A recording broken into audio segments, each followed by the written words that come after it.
Buenos días, muchachos. Es un gusto para mí estar en este curso de externado médico. Vamos a hablar el día de hoy un tema que nos ha encargado con mucho esmero, que es antibióticos, ¿ya?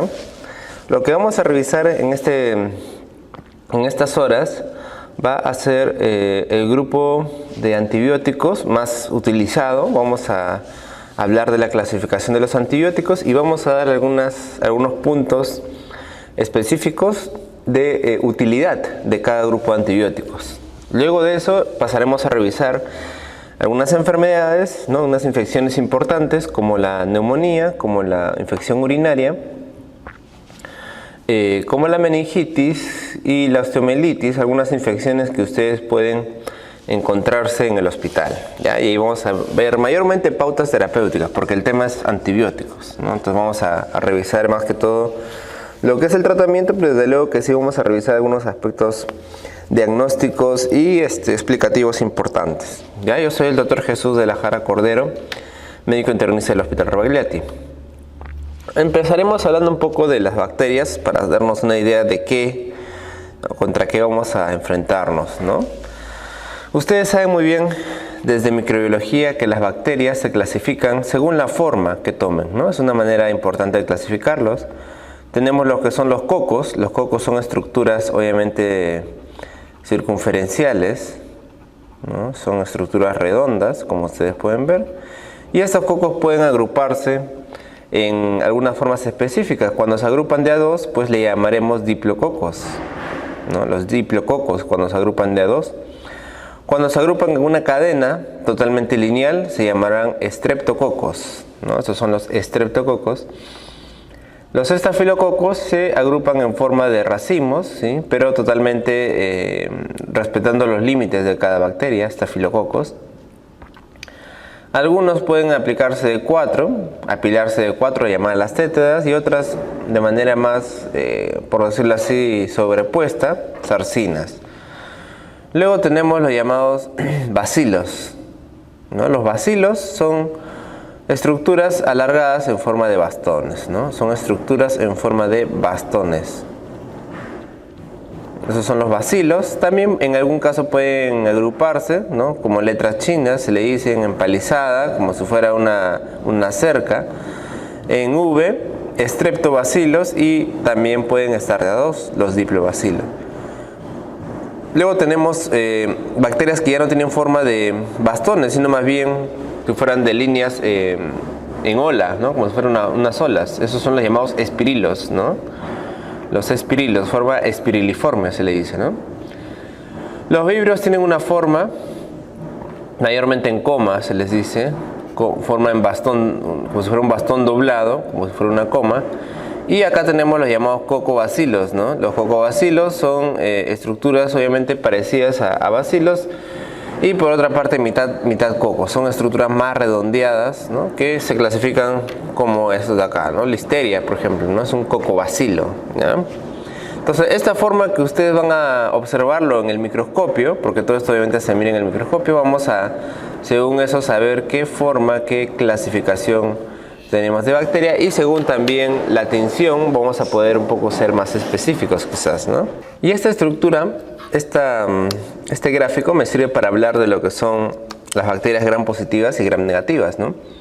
Una vez que nosotros tenemos la bacteria, ¿no? El raspado del fluido, etcétera, en el microscopio nosotros vamos a darle la tinción gram, ¿no? Esta tinción gram es muy importante porque es la tinción que nos ayuda a clasificar de manera más general las bacterias y por lo tanto poder reconocerlas, ¿no? Obviamente nosotros en el microscopio no tenemos la idea de qué bacteria específicamente se trata, ¿no? Entonces tenemos que darle una tinción primero. Esa tinción gram va a llevar a la coloración de las bacterias. En el caso del gram positivo van a ser bacterias que se van a ver de color azul, ¿no? Mientras que el gram negativo lo vamos a ver de color rojo rosado, ¿no? Un rojo y rosado. Entonces, hablaremos entonces de bacterias, pues por ejemplo, cocos gram positivos o cocos gram negativos, dependiendo de la tinción que tomen. Y lo que es importante es que estas bacterias obviamente tienen, esos dos grupos de las bacterias tienen una diferencia importante en la estructura, como ustedes pueden ver. En el caso del gram positivo, estas de aquí tienen una capa de peptidoglicano, es una glucoproteína que es bastante gruesa, ¿no? Como ustedes pueden ver acá, es una capa bastante gruesa. El componente principal de esta capa tiene mureína, que es el componente que le da la presencia de esta capa, a esta pared celular, ¿no? Se le llama pared bacteriana, pared celular. Además también estas gram positivas tienen unas enzimas las llamadas las beta-lactamasas que se encuentran por aquí. Y luego de esto viene la membrana celular, la membrana plasmática, ¿no? Después de esta abundante capa de peptidoglicano, ¿no? También tienen unas proteínas que se les llama las famosas PEP, que son las proteínas de unión, bounding, ¿no? Proteínas de unión a penicilina, ¿no? Proteínas de unión a penicilina. Mientras que en el caso de las bacterias gram negativas, como ustedes pueden ver acá, ¿no? Esas bacterias se caracterizan porque tienen dos membranas, ¿no? Tienen una llamada membrana externa y una membrana interna, que es esta de acá, ¿no? Membrana externa, es la membrana plasmática, pero también se le dice membrana interna, ¿no? Y estas dos membranas están separadas por una capa también de peptidoglicano, pero que es mucho más delgada. Y a este espacio se le llaman también el espacio periplásmico, ¿no? Otra característica quizás que tienen estas, aparte de las proteínas de unión a proteínas, son estos lipopolisacáridos que se encuentran acá, ¿no? Constituidos por lípidos y parte glúcida. Este lipopolisacárido, LPS, se postula de que puede ser uno de los desencadenantes de la reacción de sepsis, ¿no? Por eso se dice que las gram negativas a veces están ligadas más a sepsis, por esta capa, por esta estructura llamada lipopolisacárido que se comporta como un gran antígeno, ¿no? En estas bacterias. Muy bien. Entonces, acá para resumir tenemos que las bacterias gram positivas tienen una pared celular simple en el sentido de que tiene una sola estructura, ¿no? Mientras que en el caso de la gram negativa la pared celular es mucho más compleja, ¿no? Tiene doble membrana plasmática.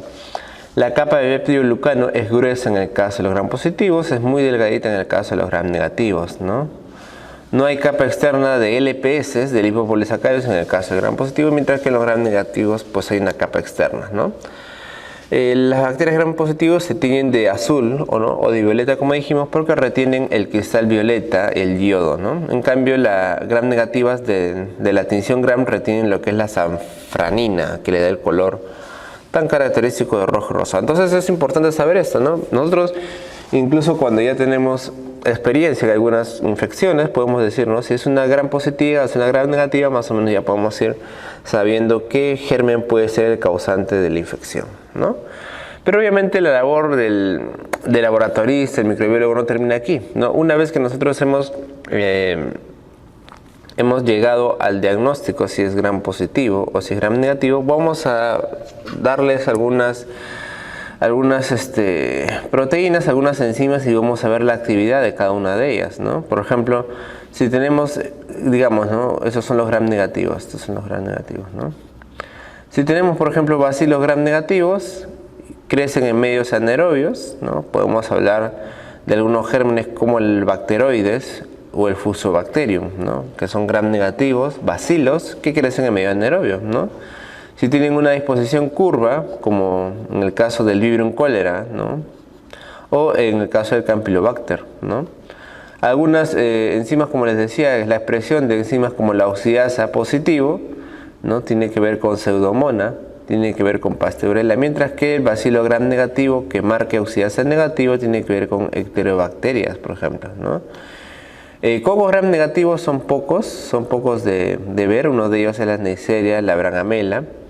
Y también tenemos en el caso de los anaerobios, los cocos gram negativos anaerobios, ¿no? Estas especies que en realidad no tienen tanta importancia, ¿no? Megasfera, por ejemplo.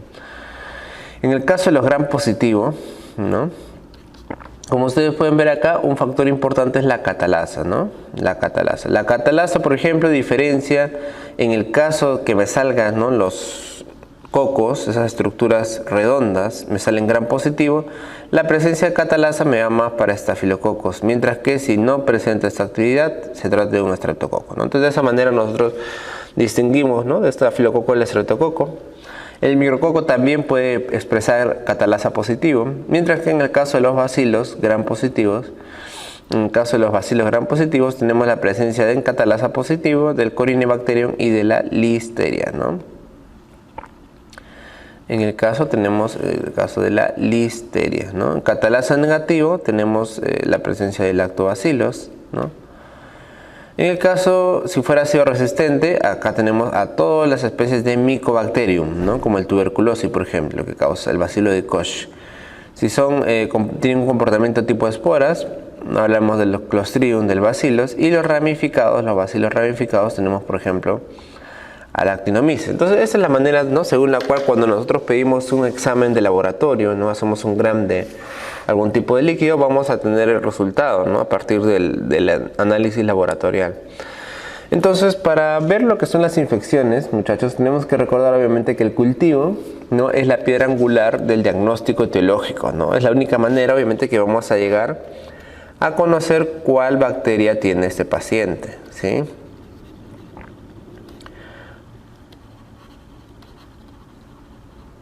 Y para hacer esto, pues las muestras tienen que crecer en un ambiente, ¿no?, ideal. Obviamente esto puede demorar unos días, ¿no? Los cultivos a veces demoran un par de días o hasta una semana máximo. Entonces, mientras tanto, a veces nosotros tenemos que hacer el tratamiento empírico, ¿sí? Sin embargo, siempre es bueno volver al cultivo para poder saber qué bacteria está exactamente afectando al paciente, ¿no? El cultivo me va a dar la información casi siempre de qué bacteria es la que está causando el problema, y también me va a dar la información de la susceptibilidad de esta bacteria. Esto se llama antibiograma. El antibiograma me muestra la susceptibilidad a los distintos antibióticos de la bacteria, si la bacteria es resistente o la bacteria es sensible, ¿no? Para eso nosotros vamos a utilizar un concepto muy importante, que es el MIC, ¿no?, que es la concentración mínima inhibitoria. ¿Qué quiere decir esto? ¿A qué concentración la bacteria va a dejar de crecer? Y eso obviamente me indica la resistencia, porque si nosotros tenemos un MIC muy pequeñito, ¿no?, por ejemplo, imagínate con la piperacilina, un MIC muy pequeñito me va a decir, ok, o sea, con poca cantidad la bacteria está inhibida. En cambio, si yo necesito gran cantidad de MIC, necesito gran cantidad de antibiótico, pues la bacteria de hecho es resistente. Entonces, eso me sirve bastante para poder saberlo, ¿no? La susceptibilidad ya dijimos que lo estudiamos a través del antibiograma, ¿no? Cuando las etapas previas se han realizado correctamente, transporte, siembra, etc., la especificidad es de 100%. Ojo, estoy hablando de especificidad, no de sensibilidad, ¿no?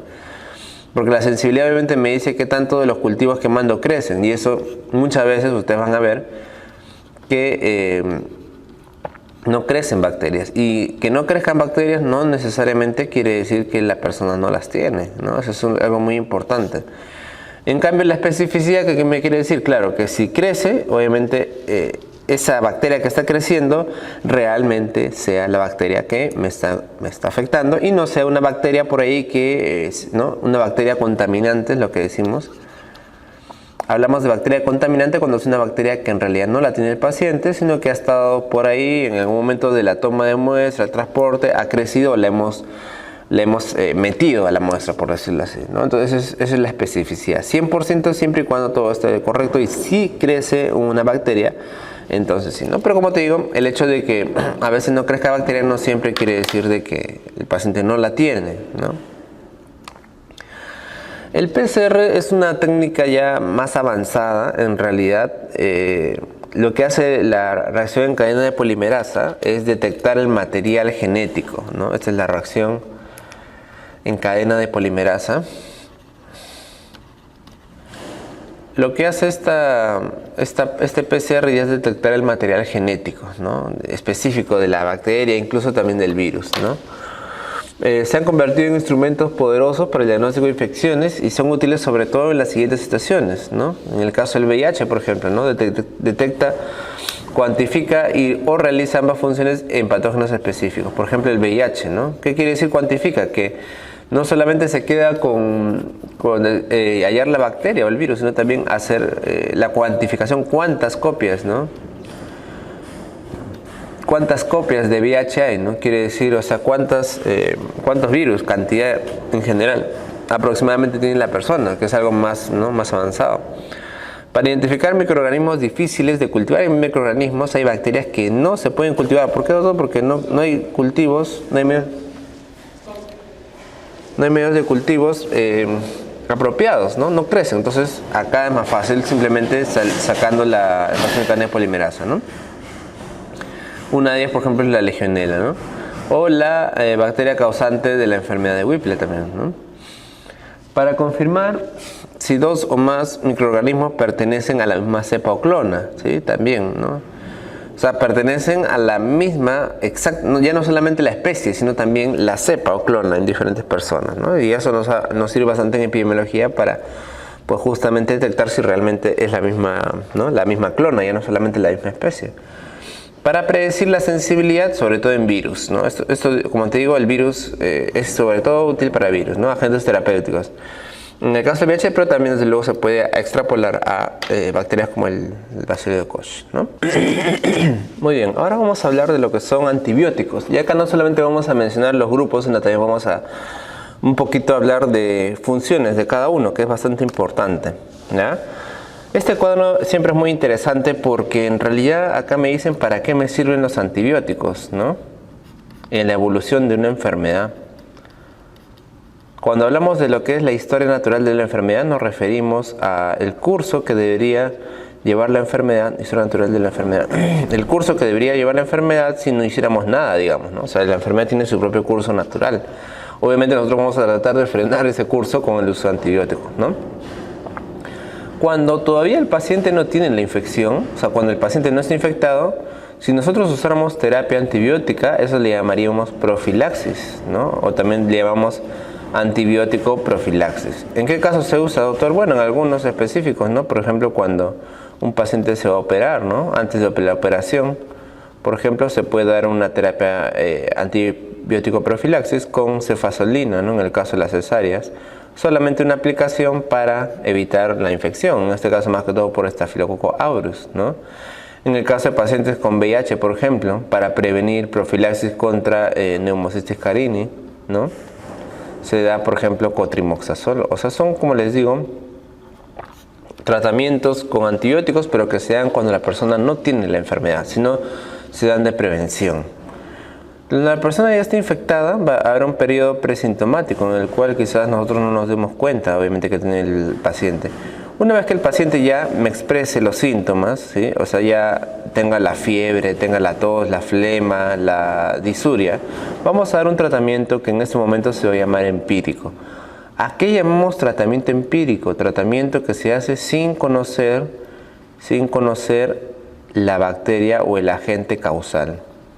¿Ya? O sea, sé que tiene una infección urinaria, pero no tengo el cultivo, no tengo todavía la bacteria. Simplemente le voy a dar un tratamiento empírico. Ese tratamiento empírico, obviamente, se basa en las guías de práctica clínica que tenemos disponibles, ¿no? Según la experiencia, obviamente, que se ha tenido a través de años y años, siempre priorizando más o menos qué germen puede ser. O sea, tratamos de cubrir el germen más importante y por ahí algunos u otros gérmenes que pueden también aparecer. Si nosotros logramos ya el aislamiento del patógeno mediante el cultivo, ¿no? Idealmente también mediante el antibiograma, vamos a dar el tratamiento definitivo, ¿no? El tratamiento definitivo se llama cuando nosotros ya sabemos cuál es el organismo causante. Y en base a esto ya se va a dar una terapia específica, ¿no? Ya simplemente con el hallazgo de la bacteria. El paciente ya va a entrar luego en una etapa de resolución en el cual el tratamiento ya va a tener función prácticamente depresora. Esa es la estructura de la bacteria y simplemente esto es para comentarles, ¿no? Cómo es la clasificación y a qué puntos atacan las bacterias, ¿no? Las zonas de acción, ¿no? Simplemente vamos a recordar por acá que al nivel de la pared celular, como ustedes ven, en la pared celular tenemos algunos antibióticos, entre ellos los más importantes, que son las penicilinas y las cefalosporinas, ¿no? Desde luego acá están todos los grupos de los beta-lactámicos, ¿no? También la vancomicina, ¿no? La vancomicina, que pertenece al grupo de los glucopéptidos, también ataca lo que es la pared celular, y la bacitracina. Los que atacan a la membrana, celular, acá tenemos a la polimixina, ¿sí? Acá tenemos a las polimixinas.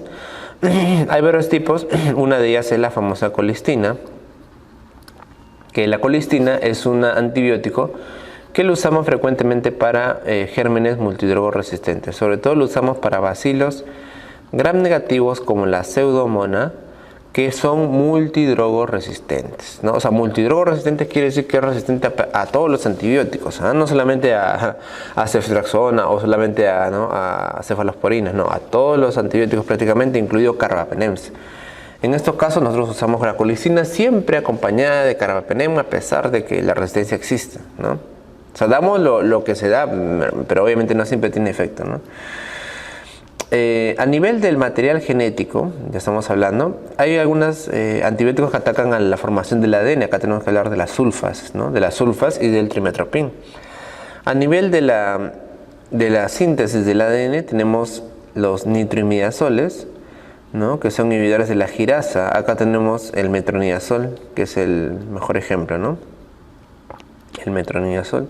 La rifampicina va a llevar a la ausencia de conversión de ADN a ARN, y a nivel proteico existen muchos antibióticos, ¿ya? En la síntesis, ese es ya de la síntesis de las proteínas, actúan bastantes antibióticos. La mayoría de ellos, de los que hemos mencionado, están acá, como las tetraciclinas, los aminoglucósidos, el cloranfenicol, la eritromicina y las lincosamidas, como en el caso de la clindamicina.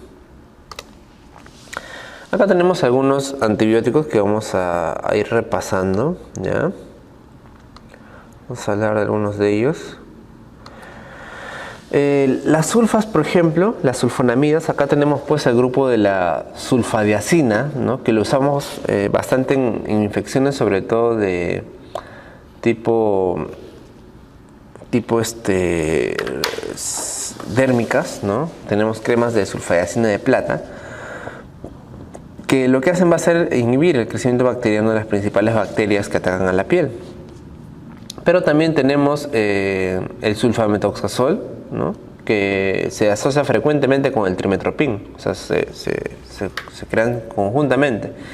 Y este sobre todo me va a servir para infecciones, algún caso atípicas, ¿no? Como el caso de la neumocitis girovechi, antiguamente llamada neumocitis carini, que es un factor causante de neumonía en pacientes inmunodeprimidos por VIH. Igual que el Toxoplasma gondii, que es un parásito que también lo vemos en VIH. Entonces, para estos gérmenes sobre todo me sirve la sulfadiazina, el sulfametoxazol, ¿ya? Para tratar estos gérmenes. En los betalactámicos, como les dije, el grupo de los betalactámicos es bastante grande, ¿no? Ahí tenemos a las penicilinas simples, por ejemplo, como la benzilpenicilina, ¿no? Como la fenoximetilpenicilina. Estas de acá mayormente me sirven para gram positivos, ¿no? Tipo Streptococcus pneumoniae, tipo Streptococcus pyogenes, tipo estafilococo, ¿no?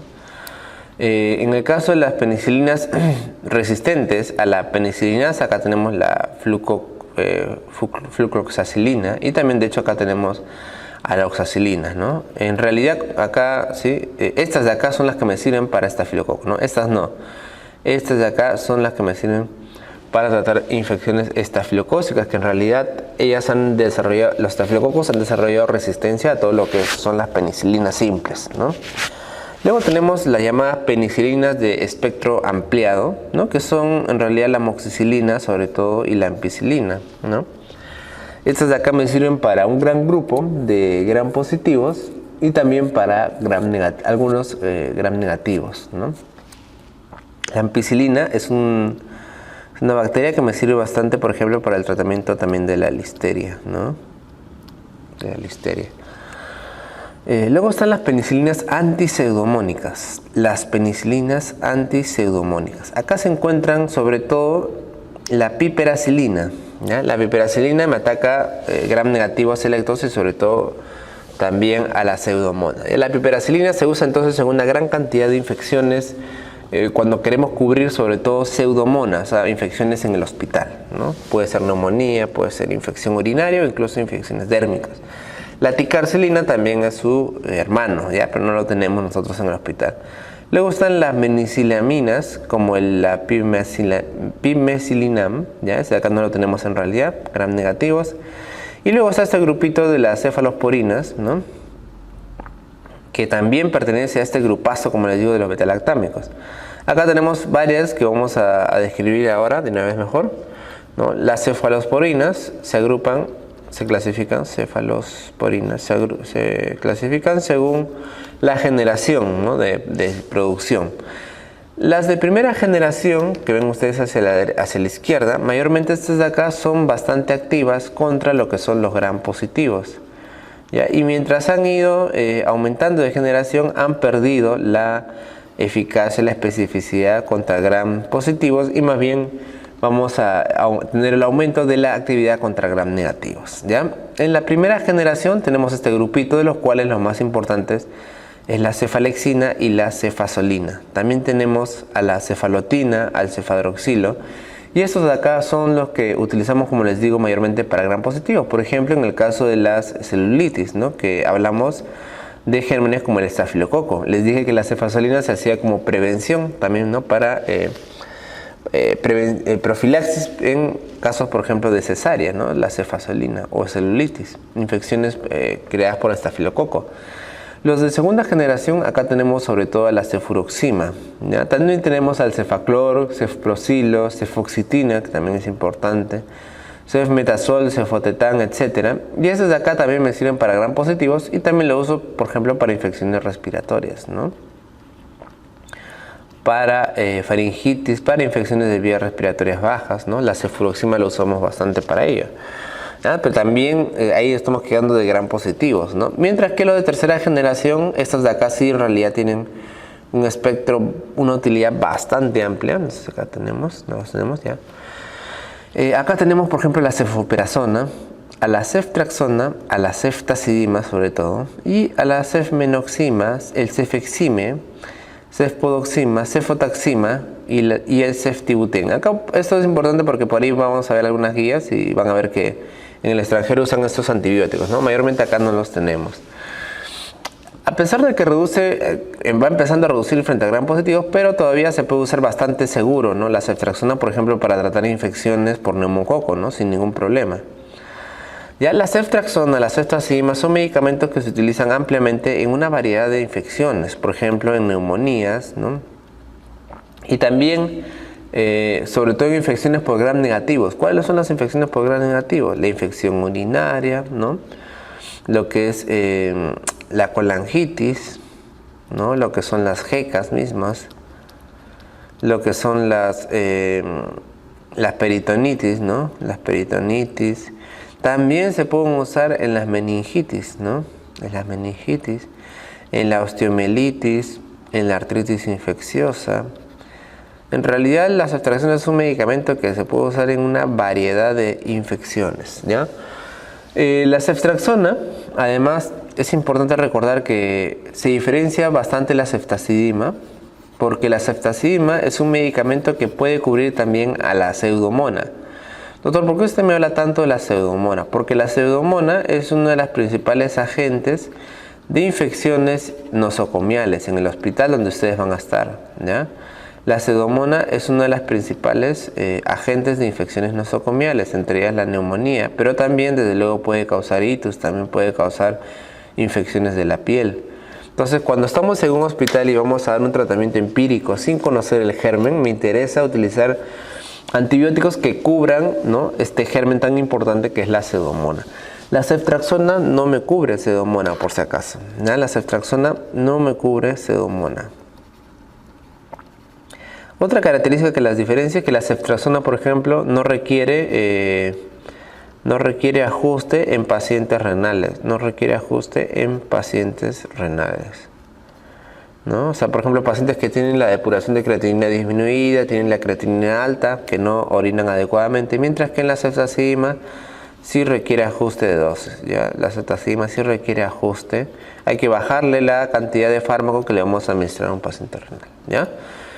En los de cuarta generación también se va a continuar con esta tendencia, ¿no?, de tener más actividad contra gram negativos. Y acá tenemos al cefepime, que también me cubre adecuadamente la pseudomona, ¿no? El cefepime también lo usamos bastante. El cefpirome también es un antibiótico que no lo tenemos, pero que es de cuarta generación. Y en el caso de los medicamentos, las cefalosporinas de quinta generación, acá ya han tratado de sintetizar medicamentos que vuelvan a tener su actividad frente a gram positivos, ¿no? Como la ceftarolina y el ceftobiprole, ¿no? Por eso estos de acá cubren, además de los gram negativos, a MRSA. No, sin embargo, su eficacia a nivel clínico todavía está un poco puesta en cuestión. ¿Ya? Todos estos medicamentos también son bastante importantes, las cefalosporinas. Vamos acá. Y luego tenemos otros medicamentos importantes que son los carbapenems. ¿Sí? Los carbapenems. Los carbapenems son muy importantes porque son medicamentos que pueden cubrir adecuadamente. Son medicamentos que pueden cubrir adecuadamente gérmenes BLE, ¿no? ¿Qué son los gérmenes BLE, doctor? Son las bacterias que producen beta-lactamasas de espectro extendido. Estas de acá me producen beta-lactamasas de espectro extendido, ¿ya? O sea, son bacterias que ya las conocemos, son la Klebsiella, son la Escherichia coli, pero que se vuelven resistentes, ¿ya? Entonces son una especie simplemente de coli, de Klebsiella, de lo que sea, pero que se vuelven resistentes. Cuando producen beta-lactamasas de espectro extendido, entonces ya no podemos darle estos medicamentos que han visto ustedes antes. ¿Qué tenemos que darle? Tenemos que darle los carbapenems. ¿Ya? Los carbapenems también pertenecen al grupo de los beta-lactámicos, pero usamos sobre todo contra gram negativas, ¿no? Que son BLE. Acá tenemos al ertapenem, tenemos al imipenem, meropenem, doripenem, ¿no? De estos de acá la mayoría cubre pseudomonas también, ¿no? Excepto el ertapenem. ¿Ya? Estos me cubren pseudomonas, doctor, excepto el ertapenem. El ertapenem no me cubre pseudomonas, pero sí me cubre gérmenes, como hemos hablado, BLE. Y el último grupo que vamos a hablar acá son los monobactámicos. ¿Ya? Los monobactámicos, acá tenemos al Astronam. ¿Cuál es la característica de estos? Primero que me cubren gram negativos y también este de acá me cubre pseudomonas. Pero la característica especial del Astronam es que es una bacteria que no realiza reacción cruzada con la penicilina, ¿ya? Esto quiere decir mayormente que el Astronam es el único de este grupito que se puede usar con total seguridad ante pacientes que tienen alergia a la penicilina. Pacientes que tienen alergia a la penicilina. A pesar de que pertenecen al grupo de los beta-lactámicos, se pueden usar seguramente en pacientes que son alérgicos a la penicilina, ¿ya? Muy bien. Otros medicamentos quizás que no vamos a hablar mucho, ¿no? Son las tetraciclinas. Estas tetraciclinas, las más importantes acá las tenemos, ¿no? La doxi, que no te confundas con la dicloxa, doxiciclina, tetraciclinas, la aminociclina y la tigecyclina, ¿no? Algunos lo ponen la tigecyclina en otro grupo, pero lo cierto es que es semejante al del grupo de las tetraciclinas. Estas de acá actúan uniéndose a la subunidad 30S del ribosoma y inhibiendo la producción, ¿no? Bacteriana, de proteínas bacterianas, ¿no? Mayormente lo usamos, miren ustedes, por ejemplo, contra infecciones, contra gérmenes tipo micoplasma, la clamidia, ¿no? Es una de ellas, por eso se usan tanto en lo que son las EPIs, ¿no? Las infecciones, las enfermedades periódicas inflamatorias, ¿no? O ETS incluso, ¿no? La doxiciclina se usa muchísimo, ¿no? En clamidias. Para tratar riquecias, espiroquetas, sí, también Helicobacter pylori, ¿no? Podemos usar algunas tetraciclinas, ¿no? También usamos para el tratamiento del acné, ya saben ustedes, ¿no? En el acné usamos doxiciclina o tetraciclinas, ¿no? Para el tratamiento del acné, pero en bajas dosis. La toxicidad que tienen, por ejemplo, es pueden depositarse en lo que son los huesos, ¿sí? Los dientes también tienen un depósito óseo. Pueden causar fotosensibilidad y también están ligadas a veces a superinfección. Esos son casos específicos nomás cuando damos tratamiento a algunas infecciones, ¿no? Mayormente por gram negativas. Otro grupo importante son los llamados macrólidos, ¿no? Los macrólidos. Acá quienes tenemos muchos medicamentos como la eritromicina, la acitromicina, la claritromicina, ¿no? Estos de acá se unen a la subunidad 50S y lo usamos bastante, como ustedes recordarán, en infecciones respiratorias, ¿no? Neumonía adquirida en la comunidad. También se usa en la Bordetella pertussis, ¿no? Tratamiento de Corynebacterium, incluso también de infecciones tipo clamidia, ¿no? La acitromicina también se puede usar en muchas, ¿no? Muchas infecciones, sobre todo de ETS, ¿no? La acitromicina se puede usar como terapia alternativa en gonococo, por ejemplo, ¿no? En la gonorrea. Algunas toxicidades, mayormente lo que tiene los macrólidos es que son muy difíciles de pasar, ¿no? Tienen un sabor bastante amargo, ¿no? Pueden dar alteraciones hepáticas, y una característica importantísima es la elongación y la prolongación del segmento QT, ¿no? Que es un evento raro en realidad, pero que puede ocurrir. En el grupo de las lincosamidas tenemos a la famosa clindamicina. La clindamicina se une a la subunidad 50S. Cubre adecuadamente lo que es la infección por estafilococo, pero también me sirve bastante para las infecciones por gérmenes anaerobios, ¿no? Por eso la clindamicina la usamos bastante en las infecciones por anaerobios. También en las infecciones de la piel, tejido blando, como les digo, que está ocasionada por estafilococo.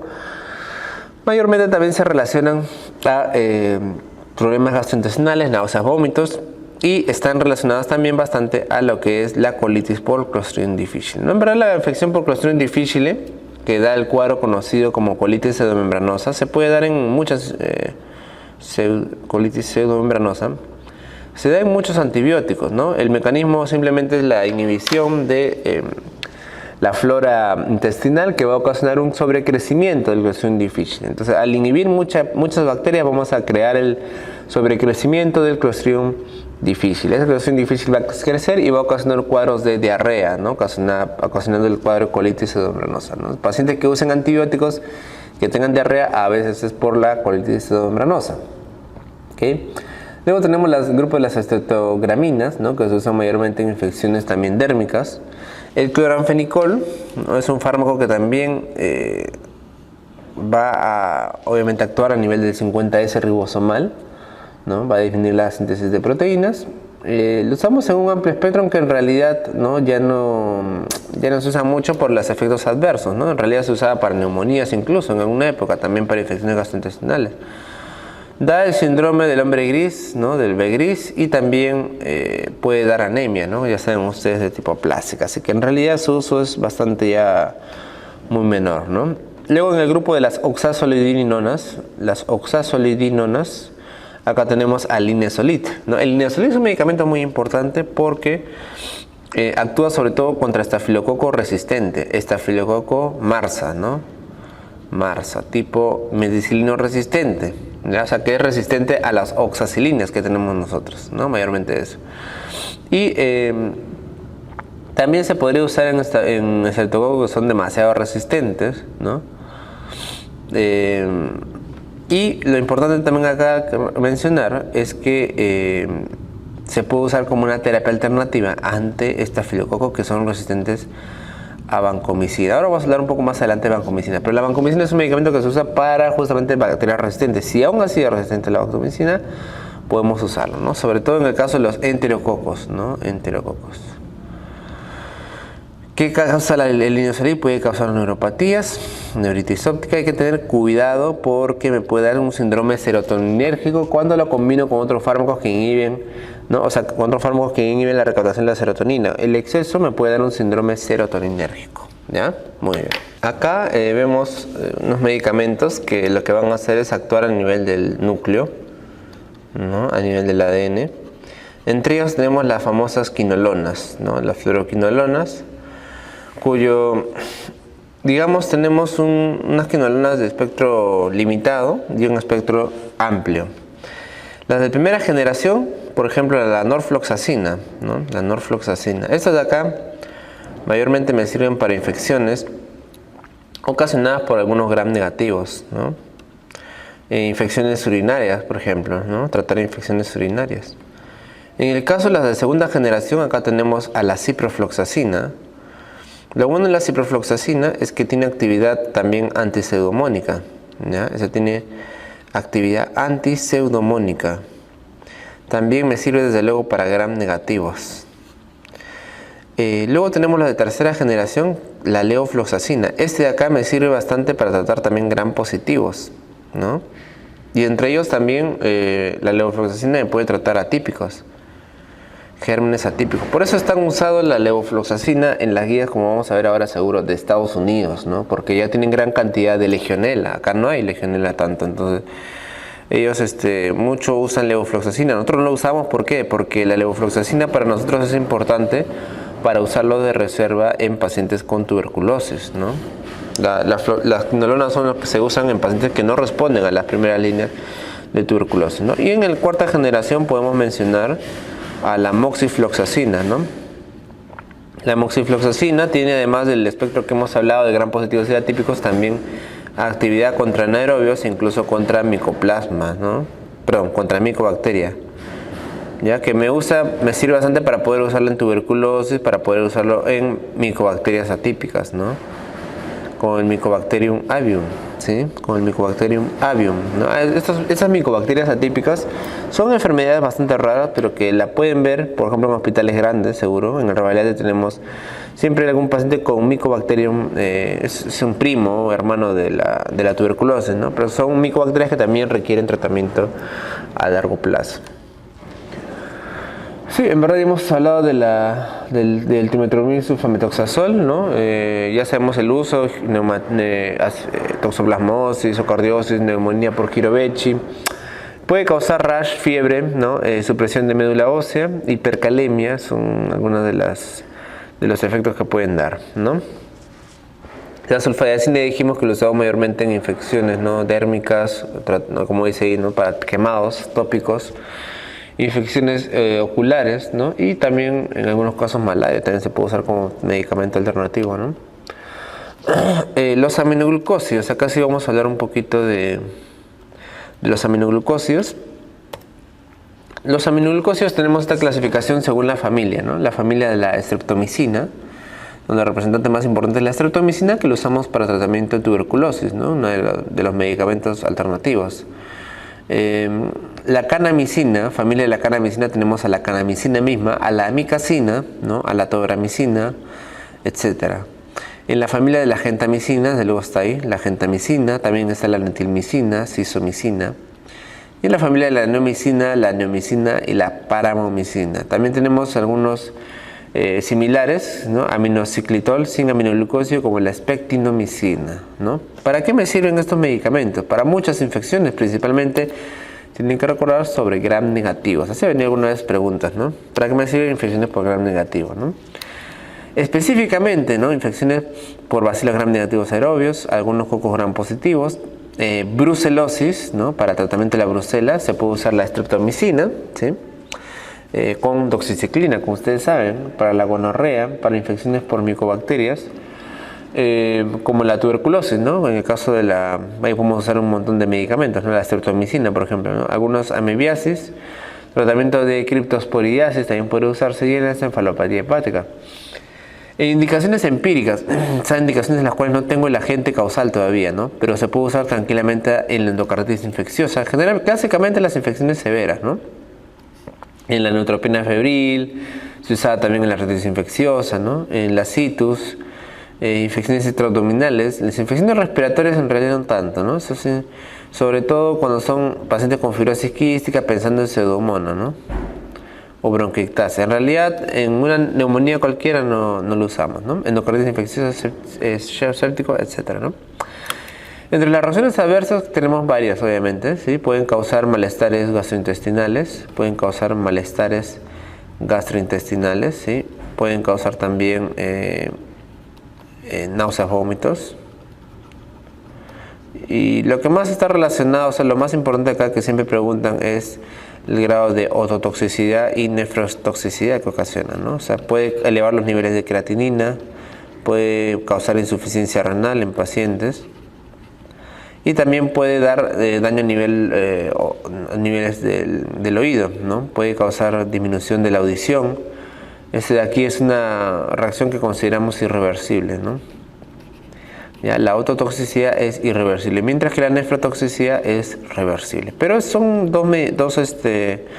estas dos reacciones que no son recontra frecuentes, pero sí se ven, hay que tener mucho cuidado. Estas dos reacciones son bastante sui generis, características de los aminoglucósidos, ¿no? Por eso se usan en realidad cada vez menos. En el caso de la vancomicina, ¿sí? Acá tenemos una lista de gérmenes que son susceptibles, o sea, quiere decir que la vancomicina los mata bien, ¿sí? Acá tenemos mayormente los estafilococos, ¿no? Tanto los sensibles como los resistentes, ¿no? Los estafilococos coagulase negativo, o sea, me refiero acá al estafilococo mayormente epidermidis, Acá me refiero a la estafilococo epidermidis, ¿no? A los famosos epidermidis, a los famosos enterococos, ¿sí? Enterococo, ¿no? El enterococo faecium, el enterococo fecalis. El estreptococo del grupo Viridia, desde luego también me sirve para estreptococo pneumonia, de hecho, ¿no? Estreptococo beta hemolíticos. Y también para Bacillus anthracis, Clostridium difficile, ¿sí? Se dan en pacientes que tienen resistencia. Por Clostridium difficile normalmente se trata con metronidazol.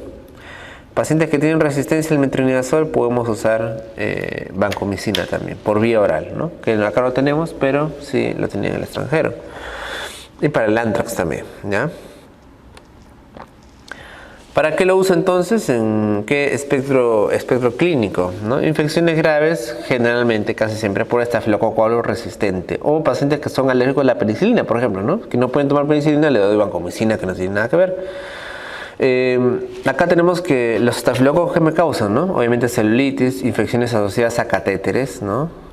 Endocarditis, endocarditis protésica de válvula, ¿no? Válvula protésica. Infecciones del Yang o del sistema nervioso central por estafilococo coagulase negativo, ¿no? O sea, también por pacientes que tienen prótesis, ¿no? Por ejemplo, derivaciones ventrículo-peritoneales, ¿no? O ventrículo externas, derivaciones que se colocan en pacientes que tienen hidrocefalia, ¿no? Se pone un tubito que va al peritoneo o va hacia afuera, estos de acá se pueden infectar por estafilococo. Infecciones graves por enterococos, ¿no? Endocarditis, por ejemplo, ¿no? Infecciones serias por estreptococo, también incluidas la endocarditis. Infecciones por gérmenes multiresistentes, ¿no? El Heikeum, el Flavobacterium meningosepticum, meningitum, gérmenes recontra resistentes, ¿no? Rarísimos. Ya les dije que enterocolitis por Clostridium difficile. Profilaxis de endocarditis en procedimientos invasivos que sean alérgicos a la penicilina, ¿no? Y profilaxis de cirugía cardíaca también, o neurocirugía, ¿no? Como profiláctico. Los efectos secundarios también son acá bastante característicos, ¿no? El paciente puede tener una reacción sistémica, o sea, por vancomicina. Hay casos de fiebres, escalofríos e incluso hipotensión, ¿no? Hay casos de que puede ocasionar hipotensión. Reacciones locales, flebitis, ¿no? En el lugar de la inyección, ¿no? La vena se puede inflamar por el medicamento mismo. Da el famoso síndrome del hombre rojo. El síndrome del hombre rojo es una reacción por vasodilatación, ya que se genera por liberación de histamina, ¿ya? El famoso síndrome de hombre rojo, ¿no? También puede dar erupciones cutáneas por hipersensibilidad. A nivel hematológico podría causar trombocitopenia, neutropenia, eosinofilia, y también tiene un grado de ototoxicidad y nefrotoxicidad, ¿no? Es característico tener cuidado porque puede dar insuficiencia renal. En pacientes con insuficiencia renal también hay que corregir la dosis, ya no se usa la ESMA. Afectación del octavo par, pérdida de tonos altos, tinnitus o sordera también puede dar, ¿no? Esos son los efectos comúnmente relacionados a la vancomicina. Ahora vamos a revisar enfermedades infecciosas más frecuentes que ustedes van a encontrarse en el hospital, ¿ya? Vamos a hacer un esbozo sobre todo del tratamiento, como les digo, porque la clase es de antibióticos, ¿no? ¿Qué antibióticos poder usarlo? Bueno, en el caso de la neumonía, ¿no? Bueno, en el primer nivel de atención el diagnóstico se hace con síntomas respiratorios, ¿no? Paciente que tiene tos, dolor torácico y sobre todo disnea, ¿no? Síntomas sistémicos como la fiebre, ¿no? Que es lo más característico, taquicardia, taquimia, y idealmente debería hacerse un hallazgo focal al examen físico, ¿no? Ese es, digamos, para el nivel de atención primario, ¿no? Saben que ustedes que normalmente en las postas, en donde ya tienen los pacientes pues en un menor nivel de complejidad, mayormente el diagnóstico se hace con fiebre, ¿no? Fiebre, presencia de fiebre y disnea, ¿no? En los establecimientos de salud que obviamente ya tengan más capacidad, tengan radiografías, pues obviamente vamos a evidenciar cambios radiográficos recientes, ¿no? Tenemos que nosotros evidenciar algún cambio radiográfico, o en todo caso en el examen físico un hallazgo focal específicamente, ¿no? Un hallazgo de consolidación. Lo más frecuente ¿qué agentes más frecuentes vemos en la neumonía, ¿no? Lo más frecuente en pacientes que vienen de afuera, como dice ahí, son los estreptococos, ¿no? El estreptococo pneumonia, ¿no? Que es conocido como neumococo. También tenemos acá agentes tipo micoplasma, tipo clamidia, ¿no? Que pueden ocasionar infecciones atípicas, Haemophilus influenza, que cada vez hay menos. Estos son pacientes que se hospitalizan, ¿no? Se hospitalizan en una sala que no es de UCI, es una sala de medicina, por decirlo así. Que es lo más frecuente, es el tococoneumonía, micoplasma, ¿no? Clamidia neumonía, Haemophilus influenza, y también acá vemos legionela, ¿no? Que como les digo, mayormente en Estados Unidos es donde hay más frecuencia, ¿ya? También gérmenes que son adquiridos por aspiración, ¿ya? Las llamadas neumonías aspirativas, ¿ok? En el caso de pacientes que llegan a hospitalizarse a UCI, o sea, son neumonías de la comunidad pero que terminan en UCI, pues obviamente tenemos el estreptococo, pero también el estafilococo, y acá podemos tener incluso legionela y gram negativos, ¿no? Obviamente hay pseudomonas que se pueden adquirir en la comunidad también, no es frecuente, pero también hay, y estas de acá obviamente sí son sensibles, ¿no?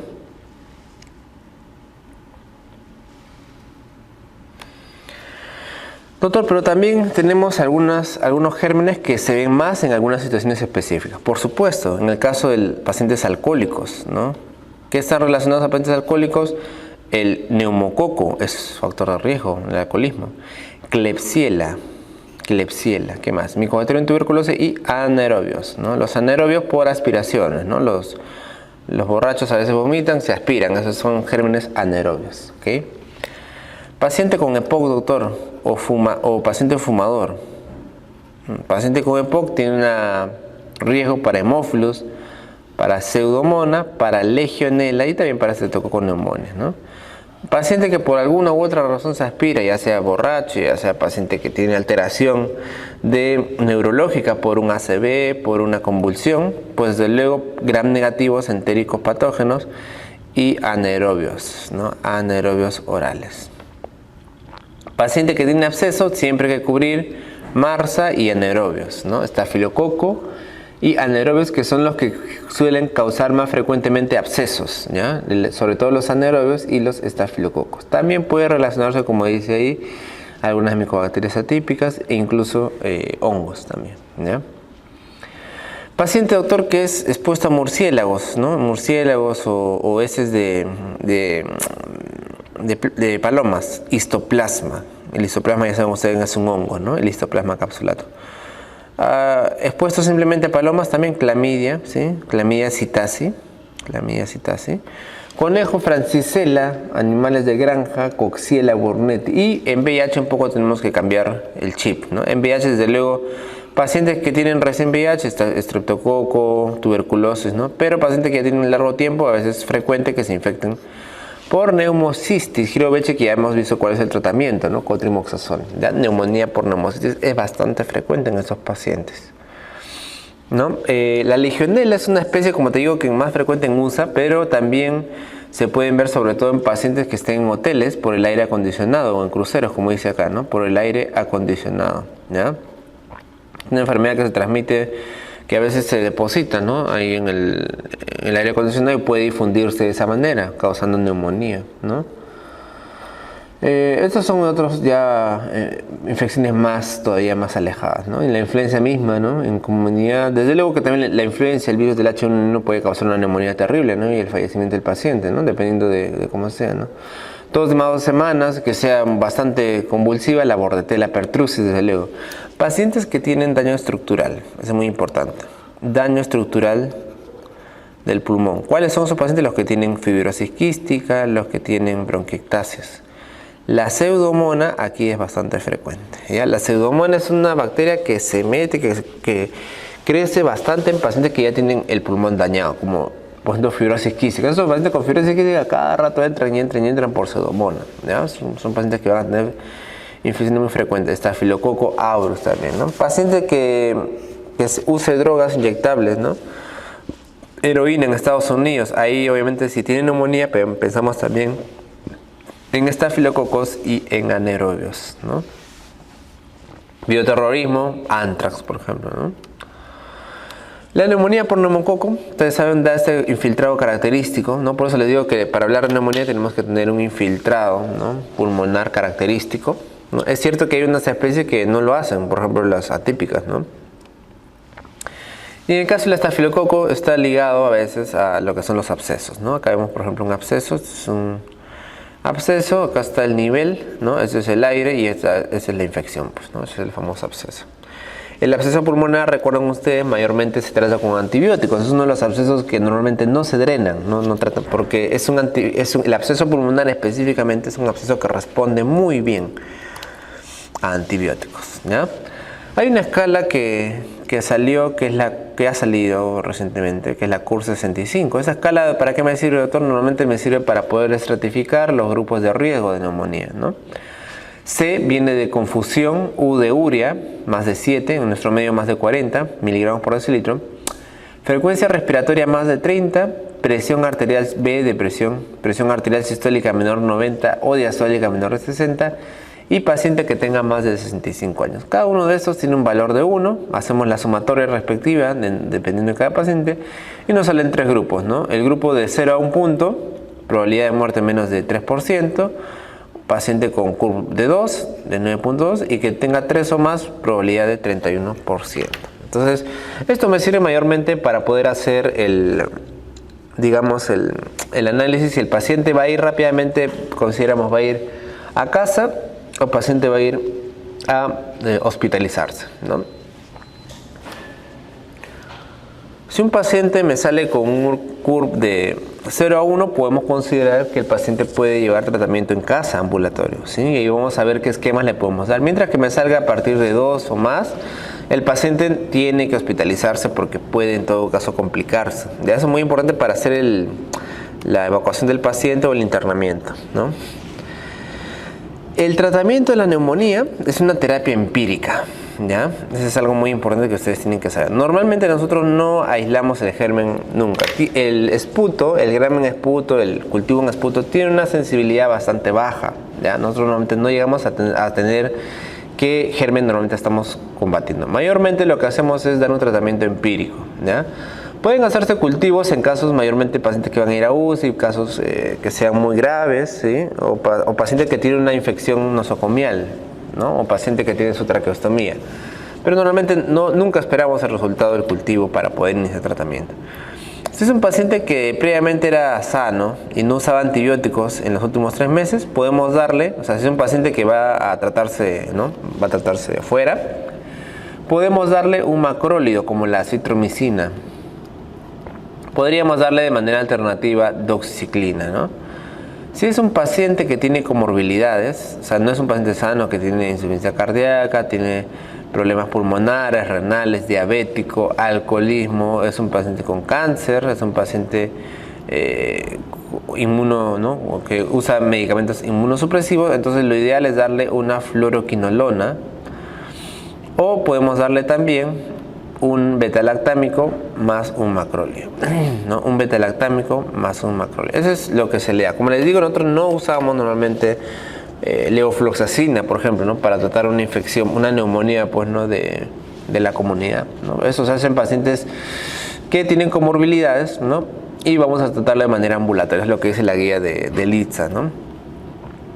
Pacientes que tengan alta porcentaje, más del 25%, se dice, de resistencia a estreptococo, o sea, macróleos por el estreptococo, podemos usar otro tipo de medicamentos, los que vamos a mencionar ahora, ¿no? Por ejemplo, más adelante, ¿no? Vamos a usar acá, obviamente, lo que es mayormente la fluoroquinolona, ¿no? Fluoroquinolona, vamos a utilizarlo si es un paciente que tiene resistencia a macróleos, ¿no? Como la citromicina, que les dije que es el tratamiento ideal, ¿no? En pacientes que van a ingresar, ¿ok? O sea, acá ya son pacientes que tú le has sacado el CUR y dices, voy a hospitalizarlo. Ya, en esos pacientes puedo darle, mira tú, una fluoroquinolona respiratoria. Vamos a darle también levofloxacina. O podemos darle un beta-lactámico más un macrólido, ¿no? Acá obviamente nos estamos refiriendo mayormente a la ceftriaxona, ¿no? Entonces eso es lo que normalmente pues, ¿no? Se usa, ceftriaxona más acitromicina, ¿no? Es el tratamiento del paciente que se va a hospitalizar, ¿no? Paciente que va a UCI, en cambio, mayormente podemos usar un beta-lactámico más acitromicina o una fluoroquinolona también respiratoria. En realidad la recomendación es prácticamente la misma, ¿no? Si consideráramos Pseudomonas, que ya les he dicho que es raro un concepto de neumonía adquirir en la comunidad, pero puede darse, ¿no? Tenemos que dar obviamente un medicamento que cura Pseudomonas, como la piperacilina, cefepime o meropenem. Son medicamentos tipo betalactámicos, ¿no? Más ciprofloxacina o levofloxacina. O podemos usar un betalactámico más un aminoglucósido y acitromicina. O podemos usar también un betalactámico más un aminoglucósido y una fluoroquinolona respiratoria, ¿no? Como te digo, estos esquemas normalmente no los usamos porque en realidad nosotros no usamos quinolonas así nomás, ¿no? Si el paciente pensamos que tiene un estafilococo resistente a la meticilina, podemos usar vancomicina o linezolid. Pero mayormente lo que quiero que recuerden es lo anterior. Ahora vamos a ver guías de nosotros, ¿ya? Esto es guía nuestra, ¿no? Guía de la Sociedad Peruana de Infectología.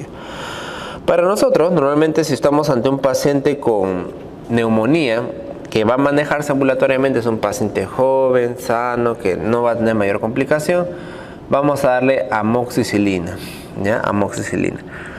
Si consideramos gérmenes atípicos, le podemos sumar acitromicina. O un paciente alérgico a la penicilina, pues le damos solamente acitromicina, ¿ya? Doctor, es un paciente que se va a hospitalizar. Ya, si es un paciente que se va a hospitalizar, nosotros acá, para nuestro medio, sobre todo rural, podemos usar ampicilina, ¿ya? Esto mayormente es para medio rural, ¿no? O sea, por ejemplo, si estás en el campo, si estás en la posta o estás en el centro de salud, porque ahí la resistencia es relativamente baja. Entonces podemos usar ampicilina, ¿ya? Esa es la que dice la guía. Si consideramos gérmenes atípicos, también le vamos a agregar acitromicina. Otra alternativa podemos usar es la cefazolina, ¿no? La cefazolina endovenosa también podemos usarla para tratar neumonías, ojo. En alérgicos a las cefalosporinas podemos considerar el uso de quinolona. Si es un manejo de neumonía que es severa, acá sí tenemos que usar necesariamente ceftriaxona, ¿ya? Ceftriaxona, también podemos usar cefuroxima, que la han visto como una cefalosporina de segunda generación. Y podemos agregarle acitromicina si estamos considerando que es un germen atípico, ¿no? Entonces, en realidad el manejo acá en nuestro medio más que todo es con estos medicamentos, ¿no? Nosotros en el hospital, obviamente, cuando tenemos pacientes que están ingresando, mayormente empezamos con ceftriaxona. Ya casi todos los pacientes que ingresamos al hospital empezamos con ceftriaxona. Se consideran que son pacientes con bastantes comorbilidades, mayormente son ancianos, entonces empezamos de frente con ceftriaxona porque la tasa de resistencia también acá es enorme. Nunca empezamos con ampicilina, ¿ya? Esta es más o menos la terapia que ustedes deben manejar. Esto es simplemente para que recuerden, ¿no?, que algunas complicaciones que pueden dar algunos gérmenes, ¿no? El estreptococo neumonía se puede complicar con una septicemia, con una endocarditis, con una meningitis, ¿no? El micoplasma es un germen que muchas veces da síntomas bastante floridos. Entonces, si viene un paciente, por ejemplo, con neumonía, luego me hace Guillain-Barré, o un paciente con neumonía que viene y me hace anemia hemolítica, que me hace rash en piel, ¿no?, o me hace meningoencefalitis, pues tengo que pensar en un paciente que tiene una infección por micoplasma neumonía. Y eso es importante porque tengo que rotar el tratamiento antibiótico, ¿no? Legionela a veces me puede hacer confusión, encefalomielitis, síndrome de Guillain-Barré, hiponatremia. La coxiela me puede dar neuritis óptica, hepatitis, y el estafilococo ya hemos hablado de bastante, tiene que ver con abscesos, neumatoceles o incluso neumotórax, sobre todo en niños, ¿ya? Esto es bastante frecuente. El tratamiento de la neumonía entonces mayormente es por 7 días, ¿sí? Puedo yo ampliarlo si veo que el paciente no ha mejorado adecuadamente, ¿no? Si su hemograma todavía persiste, podemos ampliarlo a 10 días. Y podemos también, obviamente, utilizar medicamentos para lo que es la neumonía intrahospitalaria, ¿no? En el caso de la NIH, si estamos ante una neumonía que se adquirió en el hospital, ¿no? O sea, es un paciente que ingresó al hospital, imagínate tú para operarse el apéndice, imagínate, no sé, o para operarse la vesícula y se infecta, tenemos que considerar una neumonía intrahospitalaria si ha superado los 2 días. Acá la cosa sí cambia porque el tratamiento para la neumonía intrahospitalaria va a ser con medicamentos que cubran Pseudomonas, ¿no? O sea, acá podemos usar ceftazidima, podemos usar penem, meropenem, etc., ¿ya? Y el tiempo también va a ser por 10 días, 7, 10 días, podemos ampliarlo incluso hasta 14 si consideramos que el paciente no está mejorando. La infección urinaria Hablamos acá obviamente de la infección de las vías urinarias, que a veces puede complicar el mismo riñón. Estas infecciones urinarias son diagnosticadas mayormente cuando encontramos una cantidad mayor o igual a 10 a la 5 colonias, 10 a la 5 colonias de patógenos en una mujer, pues obviamente, ¿no?, sana. Y en varones mayor de 10 a la 4. Eso es lo que consideramos, ¿no?, en un paciente con ITU, ¿no? Si el paciente tiene mayor o igual a 10 a la 3 uropatógenos en una muestra simple, consideramos una cistitis no complicada en mujeres. Mientras que si tiene mayor o igual a 10 a la 4 patógenos, ¿no?, consideramos una pielonefritis no complicada en mujeres. Eso es lo que normalmente sucede, ¿no? O sea, tenemos que considerar eso para poder hacer el diagnóstico. Ahora, existe el término también de bacteriuria asintomática, ¿no? Bacteriuria asintomática es una presencia significativa de bacterias, mayor o igual a 10 a la 5 unidad formadora de colonias, en un paciente pero que no tiene síntomas urinarios, ¿no? Simplemente es un hallazgo de bacterias en orina, pero sin síntomas urinarios. La paciente no tiene fiebre, no tiene malestar, no tiene dolor, etc. Cuando hablamos de infección del tracto inferior, o sea, también llamada cistitis, o ITU baja, como quieran llamarlo, ¿no?, es una infección que está limitada a la uretra y a la vejiga, ¿no? Entonces acá nos tratamos mayormente de una cistitis o de una uretritis, también podría llamarse. Mientras que la ITU superior, la ITU alta, ¿no?, es llamada pielonefritis, porque hay afección también del mismo riñón, ¿no? Esta infección afecta la pelvis y parénquima renal. Obviamente lo más severo, lo más grave va a ser la pielonefritis, a diferencia de la cistitis, ¿no? En cuestión a esto, hay obviamente una sintomatología respectiva, ¿no? El paciente que tiene cistitis normalmente tiene disuria, ¿no?, ardor al orinar, tiene molestias urinarias, tiene ardor,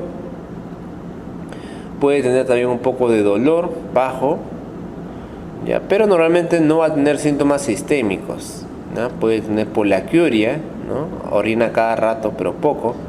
En cambio, el paciente que tiene pielonefritis es un paciente que tiene una afectación más general, por lo tanto va a tener fiebre, va a tener malestar general, va a tener puño-percusión lumbar positiva, ¿no?, un gran dolor a la percusión en la región lumbar, y va a tener también los síntomas arriba mencionados, ¿ya? Entonces, esa es una diferencia entre lo que es una cistitis y una pielonefritis. La diferencia en realidad es más que todo clínica, no es que tú le vas a hacer algún análisis para ver dónde está la infección, ¿ya? La diferencia es netamente clínica, ¿no? Tradicionalmente se dice que si es una disuria, o sea, los síntomas bajos, más fiebre, ya se trata de una pielonefritis, ¿no?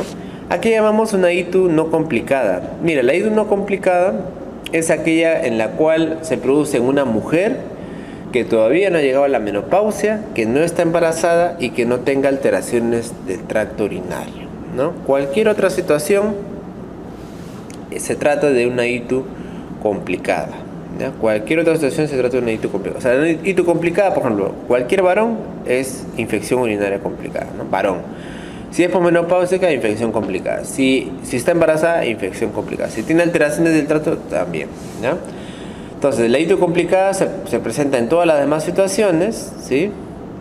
Así también se considera la ITU persistente o recurrente, ¿no? Y desde luego puede presentarse tras manipulación urológica reciente en sondados o simplemente causada por microorganismos multiresistentes. Hablamos de ITU recurrente cuando los episodios son 3 o más al año. 3 o más al año. Hablaremos de una ITU recidivante cuando es originada por el mismo microorganismo, o sea, siempre, por ejemplo, es por Escherichia coli, o una reinfección si es causada por distintos microorganismos.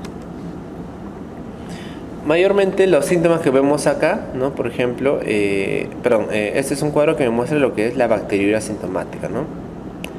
Bacteriuria asintomática, o sea, la presencia de bacterias sin síntomas. Normalmente en mujeres sanas, jóvenes, premenopáusicas, la prevalencia es bajísima, es de 1 a 5%, ¿no? En mujeres embarazadas puede aumentar casi hasta 10% y es más frecuente, como ven acá, en mujeres ya de edad, ¿no? Posmenopáusicas. O sea, puede presentarse de 2.8 hasta 8.6%, ¿no? En pacientes diabéticos también esto puede aumentar hasta el 27%, y en pacientes que ya son bastante ancianos aumenta de 10 hasta 16%, ¿ya? En la comunidad, y esos son ancianos que están en casas de reposo o en sitios en los cuales, ¿no?, se reciben cuidados especiales. Mayormente hay hacinamiento, hay personas que también pueden padecer lo mismo. Entonces, mira tú de que la incidencia de bacteriuria asintomática, una bacteriuria que no se trata, que no se da antibióticos, puede estar presente en pacientes ancianos de manera, digamos, común, ¿ya? Y no por eso lo vamos a tratar necesariamente. Pacientes que tengan injurias espinales, se refiere aquí a la médula espinal, o sea, pacientes que, ¿no?, tienen problemas de que ya no pueden orinar, tienen que estar cambiándole de catéter, ¿no?, o tienen un catéter permanente. Estos pacientes, mira, obviamente van a tener un montón de presencia de bacterias, porque al manipular los catéteres vamos a introducir bacterias, y no siempre, como te digo, se va a requerir un tratamiento, ¿ya? Eso es la bacteriuria asintomática. Doctor, la causa de la infección urinaria en la comunidad, ¿cuál es? Más frecuentemente en cualquier país del mundo, el Escherichia coli, ¿no? Los gram negativos acá se llevan la palestra. Más bien es rarísimo, como ustedes pueden ver acá, ¿no? Es rarísimo más bien de que sea por gram positivos, ¿no? Incidencia de 0.6%, 1.1%, ¿no? Estafilococcus aureus, saprofíticos, Streptococcus galacticus, recontra raro, ¿ya? Recontra raro. Lo más frecuente es que sea Escherichia coli y otros gram negativos, como la Klebsiella, como el Citrobacter, la Pseudomonas, mira tú, que también puede ser un agente causal de la comunidad, ¿no? Generalmente sensible, Enterobacter, la Morganella, el Proteus mismo, ¿no? El Proteus mirabilis también, sobre todo en pacientes con cálculos, ¿no? Puede dar infección por Proteus mirabilis. ¿Qué signos van a predecirnos, ¿no? ¿Qué signos tienen un likelihood rate positivo? Quiere decir de que si se presenta tiene más posibilidad de tener hitos, ¿no? Uno de ellos más importantes, desde luego, es la disuria, ¿no? La disuria, la frecuencia de orinar, que es la poliaquia. Presencia de hematuria puede haber, la fiebre, ¿no? También dolor en flanco, dolor abdominal bajo, y la descarga más bien vaginal o la irritación vaginal lo aleja, ¿no? O sea, esto aleja el diagnóstico de hitos. Si un paciente tiene descarga, tenemos que ir pensando más bien que sus síntomas pueden ser por otra cosa, ¿no? Por herpes generalmente, ¿no? El dolor de espalda también es un factor importantísimo, ¿no?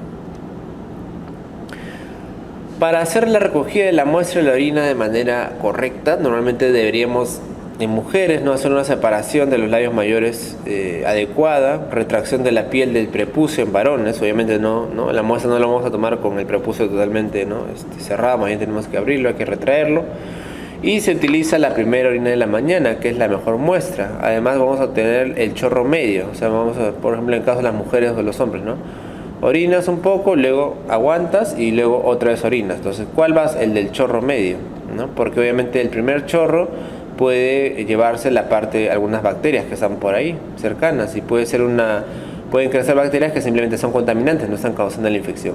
Orino entonces, luego aguanto, y el siguiente chorro, que es el chorro medio, vamos a mandarlo al laboratorio, ¿no? Sondaje vesical no es recomendado, porque por más que tú hagas una técnica de asepsia, puedes introducir también, o al momento de sacar la orina puede haber bacterias que tú mismo tienes. Sin embargo, se usa si es imposible obtener de otra manera, ¿no? El urocultivo es algo importantísimo en la infección urinaria, ¿ya? Todos los pacientes deben tener urocultivo previo, ¿ya? La única posibilidad es de que la paciente sea su primer episodio. Por ejemplo, una paciente joven que primera vez que le da infección urinaria, bueno, y los síntomas son bajos, ¿no? Pero normalmente acá en la infección urinaria es diferente a la neumonía que hemos hablado antes. Acá no, el tratamiento no es siempre empírico, acá el tratamiento sí necesitamos urocultivo, ya acá sí necesitamos urocultivo, porque es muy frecuente la resistencia también. Pero ¿en qué pacientes vamos a tomar pre y post, ¿no? Porque a veces se toma pre, pero post no es necesario. Pero ¿en qué pacientes sí necesito tomar un control de urocultivo luego el tratamiento para que me salga negativo, para que me salga la evidencia de que no he crecido? En itus complicadas, ¿no? En itus recurrentes, en embarazadas, paciente que ha tenido anteriormente un fracaso terapéutico, en pielonefritis aguda idealmente también, anomalías del tracto urinario y alteraciones inexplicadas a veces en el análisis de orina, ¿ya? Esos pacientes sí requieren un post tratamiento, idealmente cultivo negativo, ¿no? Criterios diagnósticos para la bacteriuria sintomática que hemos hablado, ¿no? En cistitis más 10 a la 2, mayor o igual a 10 a la 3 en sondaje. Y en pacientes normales, digamos, 2 recuentos mayor o igual a 10 a la 5, ¿no? En orina del chorro medio.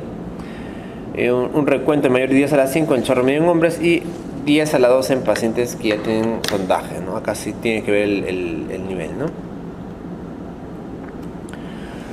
Antibióticos recomendados en la cistitis no complicada. Entonces estamos ante una paciente que tiene cistitis, ¿no?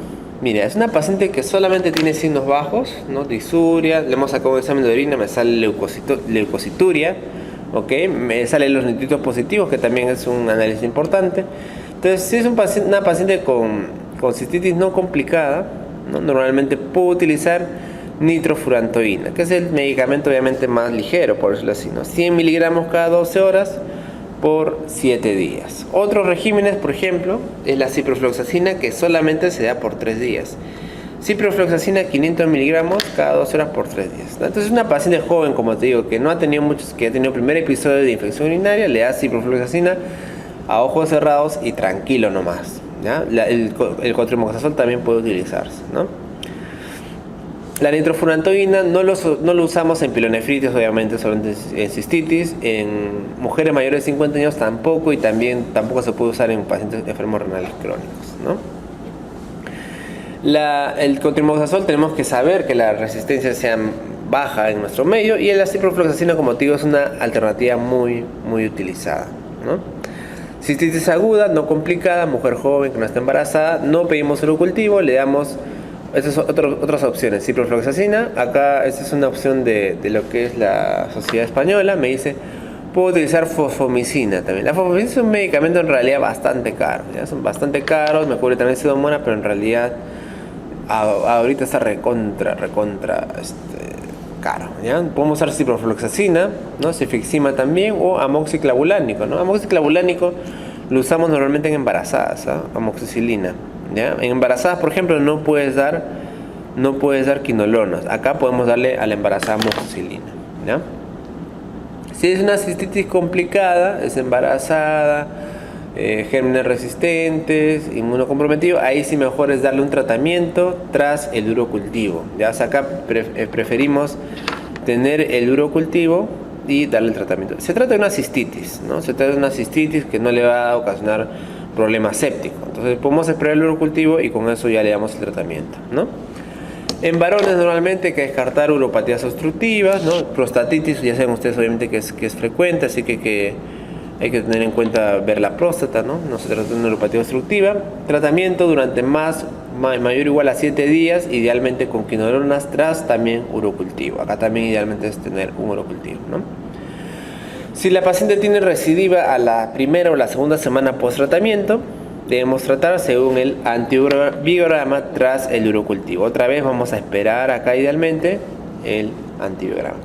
Doctor, si es un paciente que le ha salido que tiene cistitis pero por cándida, fluconazol 200 miligramos al día por 1 a 2 semanas, ¿ya? Ahora, si estamos ante una pielonefritis, ahí la cosa cambia, ¿no?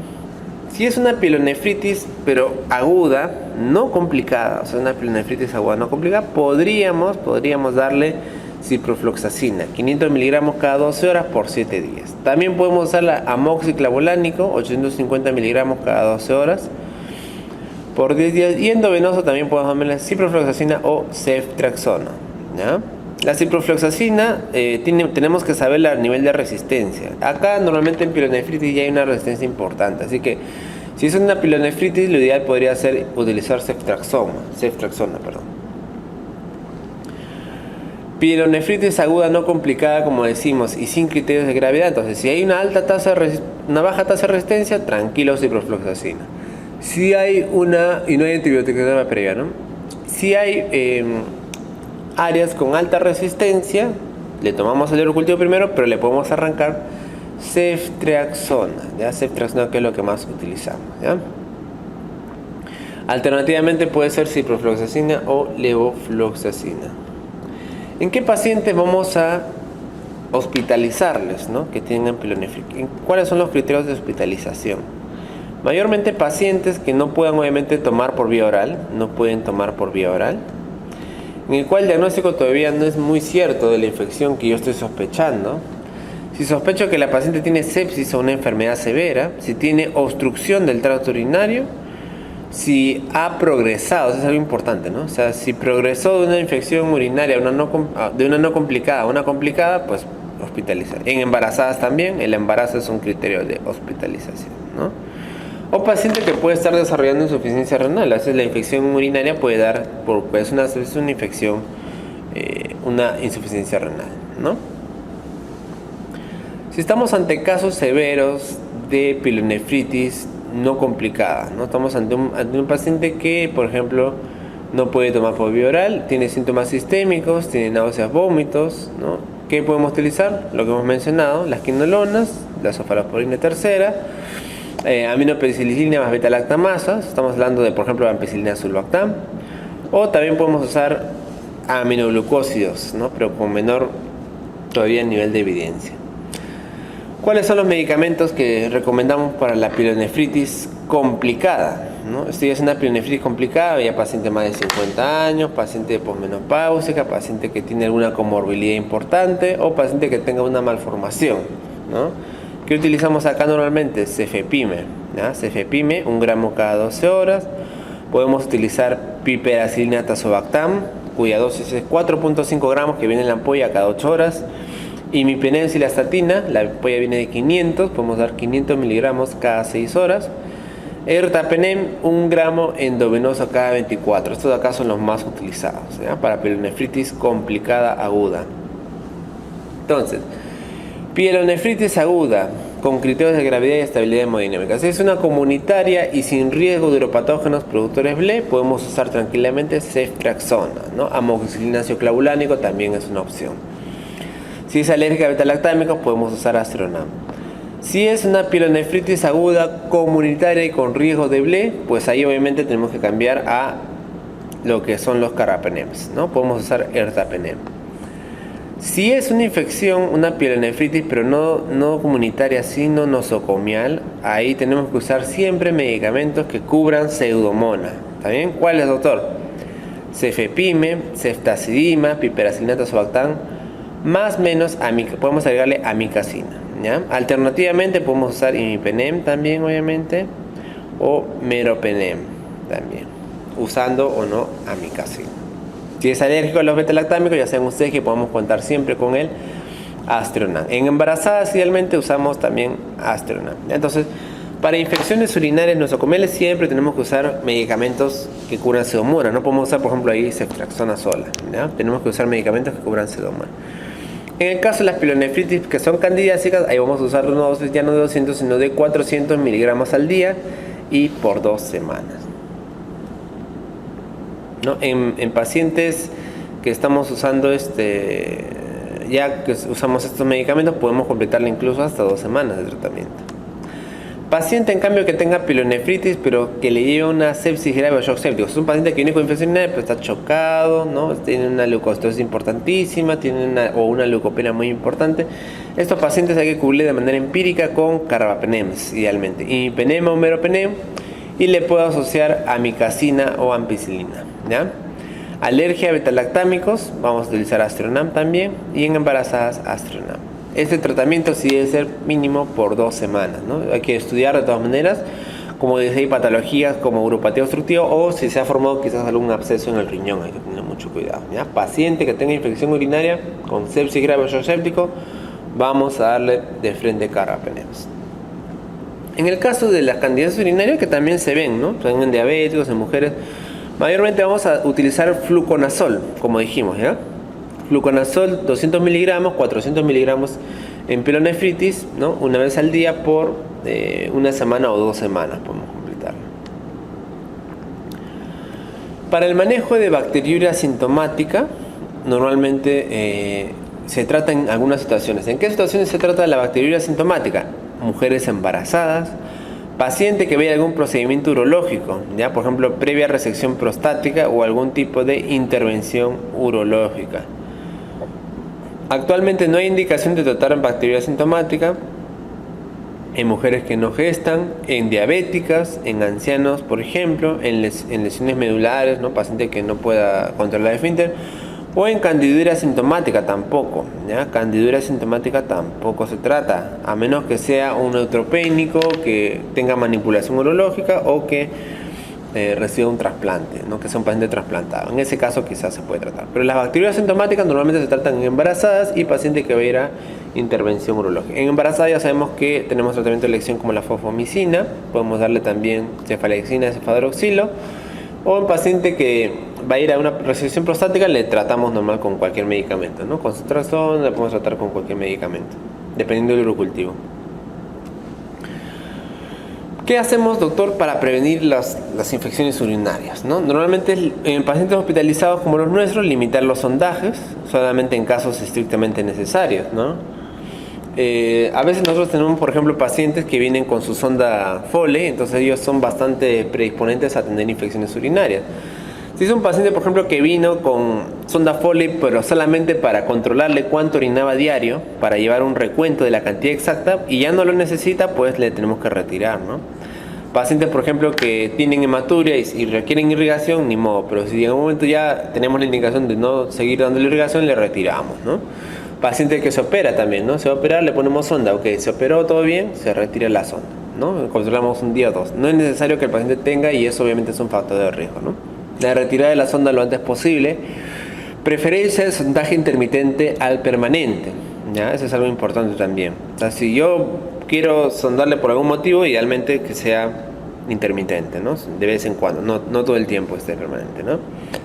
Al momento de realizar eso, la persona que realiza la técnica de la enfermedad tiene que lavarse bien las manos, utilizar guantes, todo eso en realidad pues son medidas que pueden disminuir eso, ¿no?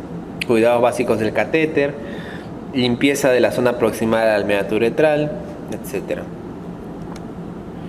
Muy bien, entonces vamos a hablar ahora de otra infección que es la meningitis, ¿ya? Brevemente, porque en realidad, como te digo, estamos hablando de las infecciones más frecuentes, ¿no? La meningitis tiene que ver bastante también acá lo que es la edad. Acá varía bastante la edad en cuanto a qué agente va a ocasionar la infección, ¿no? De las meninges. En pacientes neonatos, por ejemplo, es bastante frecuente las enterobacterias, ¿no? La Escherichia coli, porque está en relación a la contaminación del canal del parto. Y la Listeria monocytogenes es una bacteria que aparece acá bastante con mayor frecuencia. De 1 a 2 meses ya empieza a aparecer lo que es el estreptococo, todavía quedan enterobacterias. Y el Haemophilus influenza, pues justamente digamos que está presente en esta etapa lactante. Sin embargo, actualmente ha bajado bastante su incidencia debido a la vacunación, ¿ya? Pero clásicamente ha estado. Luego ya a partir de más de los 5 años el Streptococcus pneumoniae es dueño absoluto de la etiología de las infecciones, ¿no? Y desde luego que en ancianos, en pacientes adultos también, el Streptococcus pneumoniae es la causa más frecuente de meningitis, ¿no? También puede haber presencia de virus, meningitis virales, ¿no? Menores de 1 mes por TORCH, en lactantes por citomegalovirus y por herpes, en preescolares por enterovirus, varicela, obviamente que puede complicarse con una meningitis, escolares enterovirus y adolescentes herpes, incluso HIV, ¿no? Doctor, ¿cómo se manifiesta una meningitis? En realidad las meningitis, cuando son agudas, que es bastante frecuente, es un paciente que puede tener fiebre, que va a tener trastorno del estado de conciencia y que va a tener desde luego los signos de meningismo. ¿Cuáles son los signos de meningismo? La rigidez de nuca clásica, ¿no? Rigidez de nuca, el signo de Brudzinski, el signo de Kernig, ¿no? Que son signos que me muestran irritación meningia. Otro paciente que tiene meningismo, cefalea, puede tener pérdida del estado de conciencia y fiebre, exactamente susceptible de que pueda tener meningitis, ¿no? También puede ser en el contexto de una FOT a veces, ¿no? Una fiebre de origen desconocido, paciente que está en el hospital, tomamos exámenes para poder descartar ictus, neumonía, que es lo más frecuente, y aún así sigue con fiebre, podría tratarse de una meningitis. El diagnóstico se hace mediante la punción lumbar. Vamos a realizar una punción lumbar para tratar de sacar el líquido cefalorraquídeo. Vamos a medir la presión de apertura, que normalmente está alta en infecciones, por ejemplo, como la tuberculosis.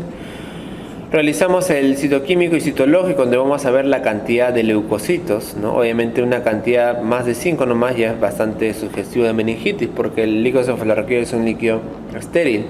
Y realizaremos las tinciones respectivas también para llegar al diagnóstico exacto, ¿no? Vamos a ver. El cultivo también obviamente es algo importantísimo, aunque me va a basar en la atención de Gram muchas veces, y puedo utilizar ELISA también o incluso PCR para descartar, por ejemplo, herpes, ¿no? Bueno, la meningitis en realidad se puede complicar con muchas cosas, ¿no? Puede dar, por ejemplo, hipertensión endocraniana, puede dar hidrocefalia, cuidado, que es una complicación que a veces vemos, ¿no? Si tú ves a tu paciente con meningitis que está yendo mal, que el estado neurológico está persistiendo, podemos tomarle una tomografía, ¿no? Para ver ahí si no está desarrollando una hidrocefalia que es consecuencia de la meningitis, ¿no? Convulsiones, vasculitis, etcétera, ¿no?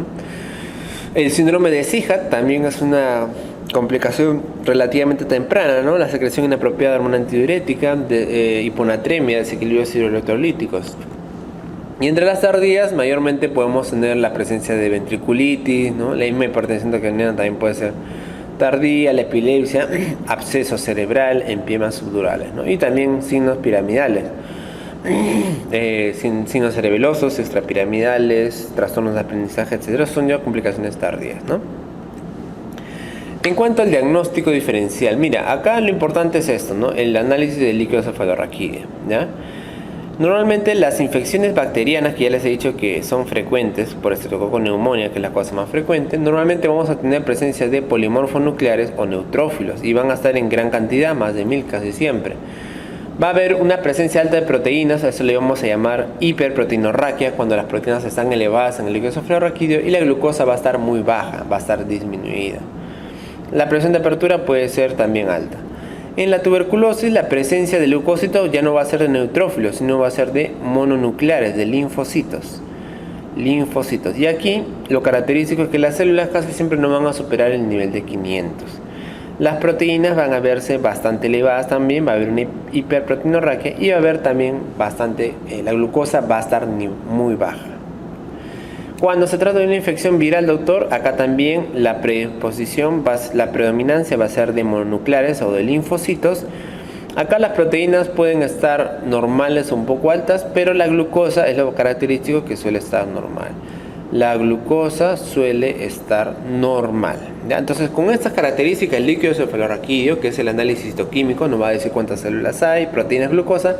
Yo voy a poder llegar a un diagnóstico aproximado, si se trata de una infección bacteriana, tuberculosis viral, etc. En el caso de los criptococos, las células están bastante bajas, en realidad pueden estar predominando linfocitos, las proteínas están poco elevadas y la glucosa puede ser también normal o baja incluso.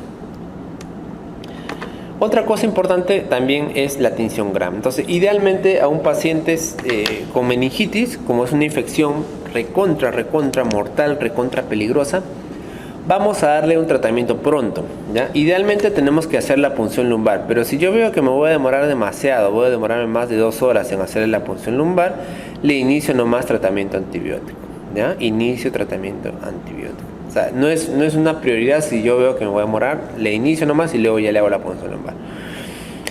Un análisis muy importante en la punción lumbar es el Gram, ¿no? El Gram obviamente y la forma de las bacterias. Entonces yo le hago el Gram al paciente, llevo el líquido, lo veo al microscopio y me puede salir, por ejemplo, cocos Gram positivos. Si me salen cocos Gram positivos, yo voy a pensar en estreptococo neumonía, ¿sí? Y voy a saber qué medicamento darle. Si yo estoy ante un coco Gram negativo, yo voy a pensar en Neisseria meningitidis, ¿no? El famoso gonococo, que es rosado y es un coco. Si estoy entre bacilos Gram positivos, voy a pensar en Listeria. La listeria necesita tratamiento con ampicilina específicamente, ¿sí? Cualquier medicamento no la hace bien. Y bacilo Gram negativo, doctor, clásicamente es el Haemophilus, que antes dijimos que era recontra predominante, pero ahora en realidad ya no hay tanto, así que para nosotros más que todo es Pseudomonas, porque la meningitis también puede darse por Pseudomonas aeruginosa, sobre todo en hospitales. Muy bien. Para el tratamiento, lo que nosotros vamos a hacer es que el tratamiento, como les digo, puede ser dirigido al germen, dependiendo si tenemos aislado el germen, obviamente, y la sensibilidad. Pero también va a ser empírico, porque normalmente vamos a empezar el tratamiento sin tener la confirmación todavía del germen, ¿ya? El tratamiento empírico de la meningitis normalmente se hace con ceftriaxona, ¿ya? O sea, ceftriaxona normalmente le damos a un paciente que estamos pensando que pueda tener meningitis por estreptococo neumonía o por meningococo, ¿no? La dosis que vamos a usar es 2 gramos cada 12 horas endovenoso. Doctor, si yo tengo un paciente que sospecha que tiene más de 50 años, que tiene algún factor de inmunodepresión, ya como uso de corticosteroides, etcétera, yo le voy a agregar ampicilina para cubrir listeria, ya más de 50 años, inmunodeprimido, ceftriaxona más ampicilina. Doctor, si yo sospecho que hay resistencia al estreptococo, que suele suceder en los países desarrollados, voy a utilizar ceftriaxona vancomicina, que es la combinación que recomiendan la mayor parte de guías, ¿no? Ceftriaxona más vancomicina. ¿Por qué? Porque tienen alta resistencia de estreptococo mayormente, ¿ya? Y si tengo también sospecha de listeria, también le agrego ampicilina. Doctor, si yo tengo sospecha más bien de pseudomonas, ¿qué hago? Bueno, acá entonces le voy a cambiar a la ceftriaxona por la ceftazidima y agrego lo demás dependiendo de lo que sea necesario. Entonces, este tratamiento debe seguirse por un mínimo de 7 a 10 días, puedo completar hasta 14 días dependiendo del grado de recuperación del paciente, y es una infección realmente que necesita una terapia antibiótica pronta porque es bastante mortal, ¿ya? La osteomielitis en realidad es una infección, ¿no?, que consiste en la inflamación y destrucción del hueso, obviamente. Mayormente tenemos acá 2 mecanismos, ¿no? Uno es el hematógeno, que es más frecuente en niños, y otro es el directo, ¿no? El hematógeno es cuando el germen pues ingresa, ¿no?, por distintas vías respiratorias, digestivas, etcétera, y luego posteriormente va a la sangre, y una vez que va a la sangre, de causalidad de piña, por decirlo así, se almacena en el hueso y ahí empieza la infección. Esta vía hematógena es bastante frecuente en niños, ¿ya? Y mayormente se da en los huesos largos, ¿no?, en los huesos de la pierna, de la extremidad inferior. Mientras que el contacto directo por infección adyacente es la causa más frecuente en adultos, ¿ya? En adultos no es frecuente que sea hematógeno, sino más bien que sea una expansión de la infección a partir, por ejemplo, de un pie diabético, ¿no? Pie diabético, se infecta la piel, de celulitis, y eso de ahí empieza a ingresar y por contacto también contamina el hueso. O un paciente que ha tenido un accidente de tránsito con fractura expuesta y se infecta. Esas son las causas más frecuentes en adultos, ¿ya? También la insuficiencia vascular. El germen más frecuente que causa osteomielitis, que también es el germen más frecuente que causa artritis infecciosa, es el estafilococo aureus, ¿ya? Es el estafilococo aureus. Muy bien. ¿Cuál es la clínica? En realidad depende, ¿no? Si es un niño, como te digo, y la infección es hematógena, mayormente el paciente va a tener fiebre, ¿no? Va a tener dificultad para movilizar el miembro afectado, que es lo más precoz, ¿no? Puede tener flebosis y enrojecimiento de la zona y obviamente va a tener dolor, ¿ya? O sea, eso es lo más frecuente en un niño, ¿no? El paciente empieza con un dolor de huesos, no puede mover bien, fiebre, malestar general. En cambio, en los adultos, como es mayormente por contacto, pudiera ser relativamente asintomático, entre comillas, ¿no? En el sentido de que no es que el adulto va a tener un dolor de hueso enorme, simplemente va a tener el problema de la infección, ¿no? Y luego va a estar infectada la zona de osteomielitis, puede haber dolor posterior, un poco de enrojecimiento, pero digamos que la sintomatología pertenece en realidad bastante a la infección previa, ¿ya?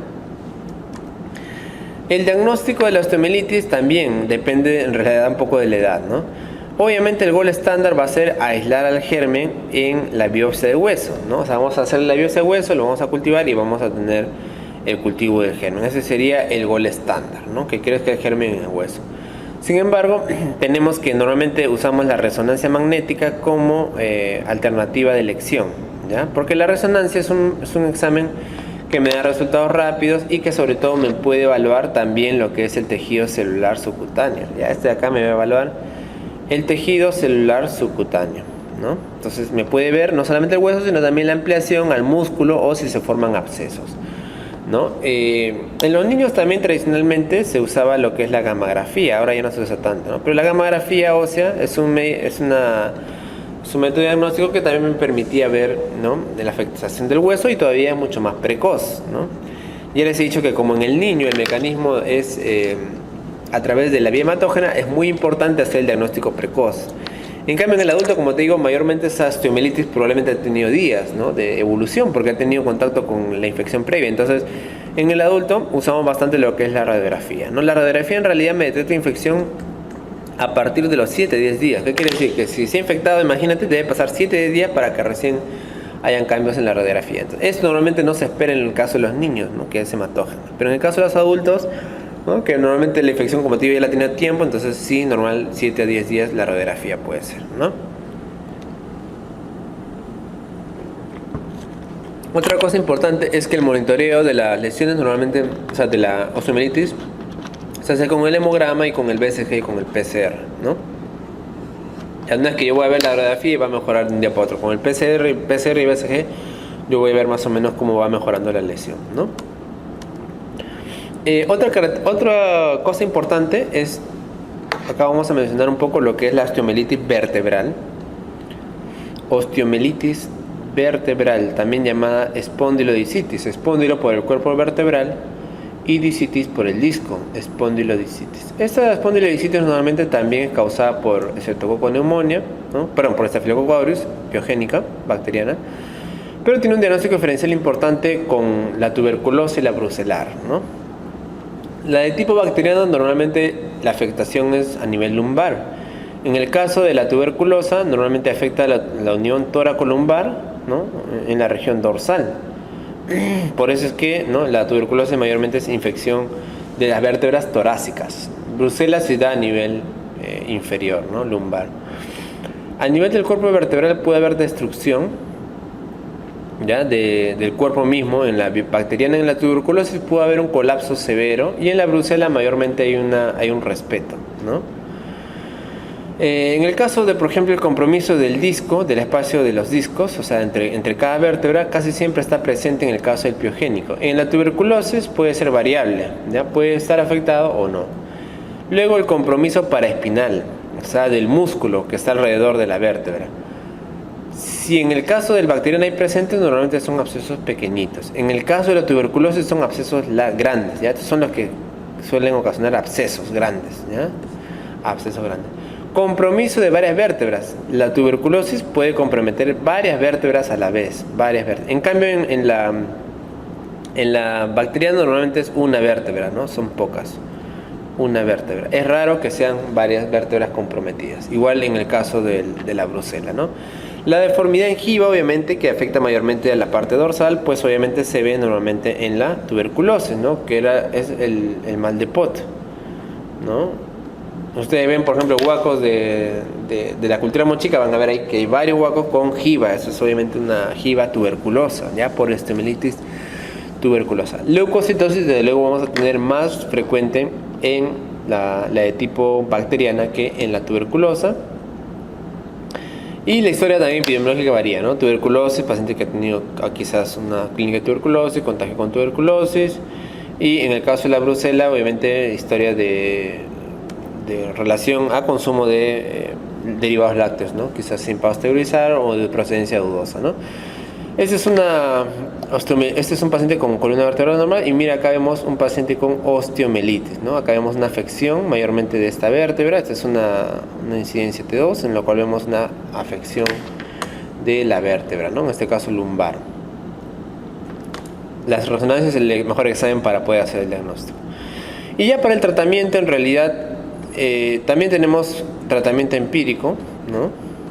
Desde luego que vamos a poder nosotros, si tenemos el germen aislado, si es un Staphylococcus aureus meticilinosensible, vamos a utilizar oxacilina, ¿no?, 2 gramos cada 6 horas, o cefazolina, ¿no? Alternativamente podemos usar quinolonas más rifampicina. Si es un paciente, doctor, con Staphylococcus resistente, meticilino resistente, ya sabemos que tenemos que usar vancomicina, ¿no?, 1 gramo cada 12 horas, o daptomicina, ¿no?, vancomicina. Si es especie de estreptococo, podemos usar simplemente penicilina, 5 millones de unidades cada 6 horas, o en todo caso podemos usar también ceftriaxona. Si es una enterobacteria, podemos usar fluoroquinolonas si es sensible a las quinolonas. Si es una enterobacteria resistente, podemos usar carbapenems, Si se trata de una pseudomonas, podemos usar cefepime o ceftazidima, 2 gramos endovenoso cada 8 horas.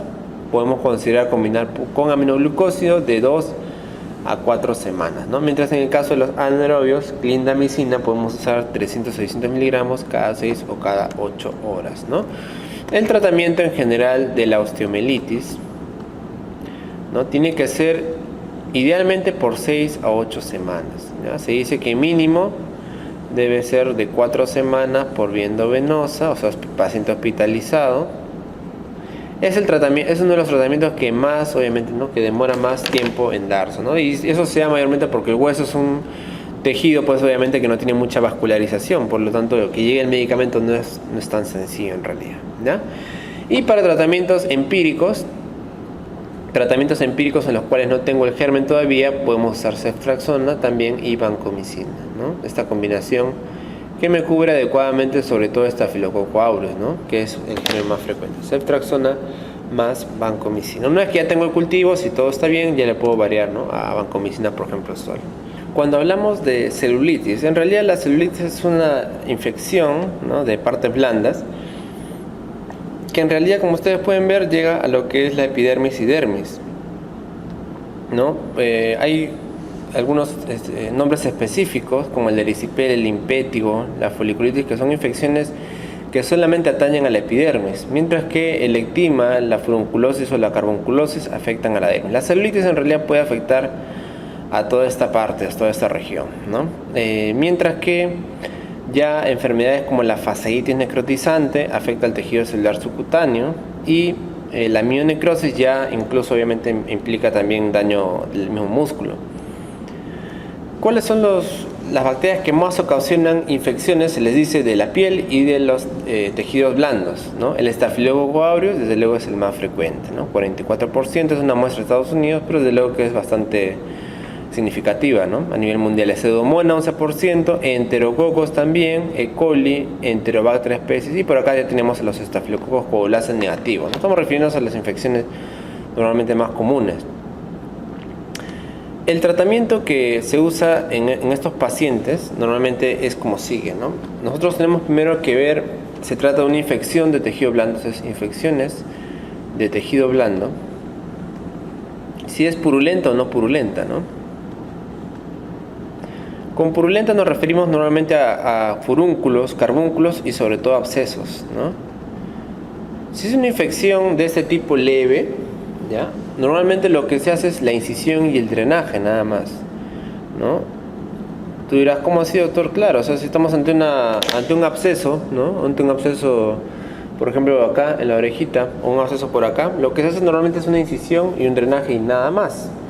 Ahora, si el paciente tuviera un absceso, pero tuviera síntomas sistémicos, ¿no? Si estuviera con fiebre, si tuviera malestar general, chocado, hipotenso, ahí la cosa cambia, ¿no? Si es severa, si es moderada, normalmente se da un tratamiento empírico que puede ser con doxiciclina o con cotrimoxazol.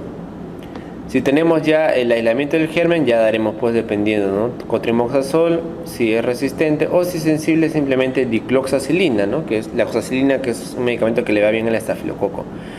Si el paciente en cambio tiene una lesión abscedada, pero el paciente tiene sepsis, tiene fiebre persistente, chocado o leucocitosis, etcétera, ahí ya tenemos que darle vancomicina, ¿no? Vamos a darle un tratamiento endovenoso, el paciente va a quedar hospitalizado. Linezolid, vancomicina, o como dice la ceftarolina, que ya saben que es una cefalosporina de quinta, ¿no?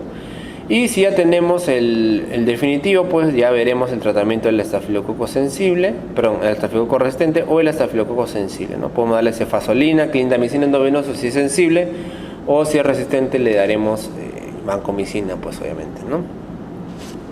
Vancomicina o linezolid. Si es una infección no purulenta, una celulitis, una erisipela, una infección necrotizante, tenemos que ver nuevamente. Si es leve, podemos darle cefalosporinas por vía oral, dicloxacilina o clindamicina, ¿no? Si es una celulitis leve, que el paciente no tiene fiebre, no tiene leucocitosis, leucocitos normales, algo totalmente localizado. Si es moderado o severo, podemos darle ceftriaxona, cefazolina o clinda endovenoso.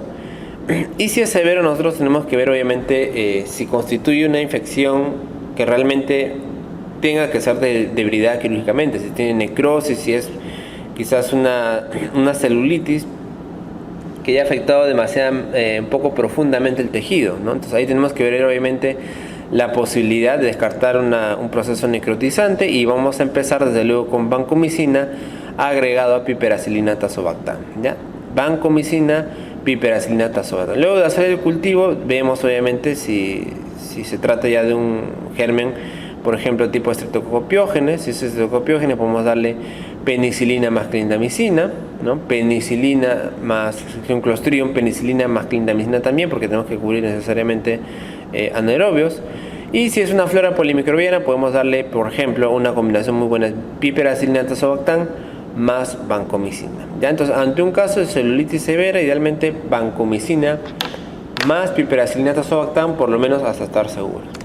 Y ya luego está esto de aquí, que es más que todo infecciones, ¿no? Celulitis, ya dependiendo, pero si hay algunos mecanismos especiales, ¿no? Por ejemplo, doctor, si es un paciente que ha tenido mordedura humana, yo le voy a dar tratamiento y ya no lo que hemos mencionado, sino amoxicilina clavulánico, porque no me va a cubrir solamente Staphylococcus aureus, sino también anaerobios orales, tipos bacteroides o Peptostreptococcus, ¿no? Si la mordedura fue de un perro o de un gato, también amoxicilina clavulánico es una muy buena opción, porque me cubre la Pasteurella multósida que está presente en las mordeduras, sobre todo de perro. Y de tratamiento alternativo podría darle levofloxacina más metronidazol o ciprofloxacina más clindamicina, ¿no? Si ha habido exposición a agua salada, le vamos a dar doxiciclina junto con el tratamiento estándar, pensando en una bacteria que es el Vibrio vulnificus. Si ha habido exposición a laceración y exposición a agua dulce, vamos a darle ciprofloxacina, idealmente, pensando en aeromonas.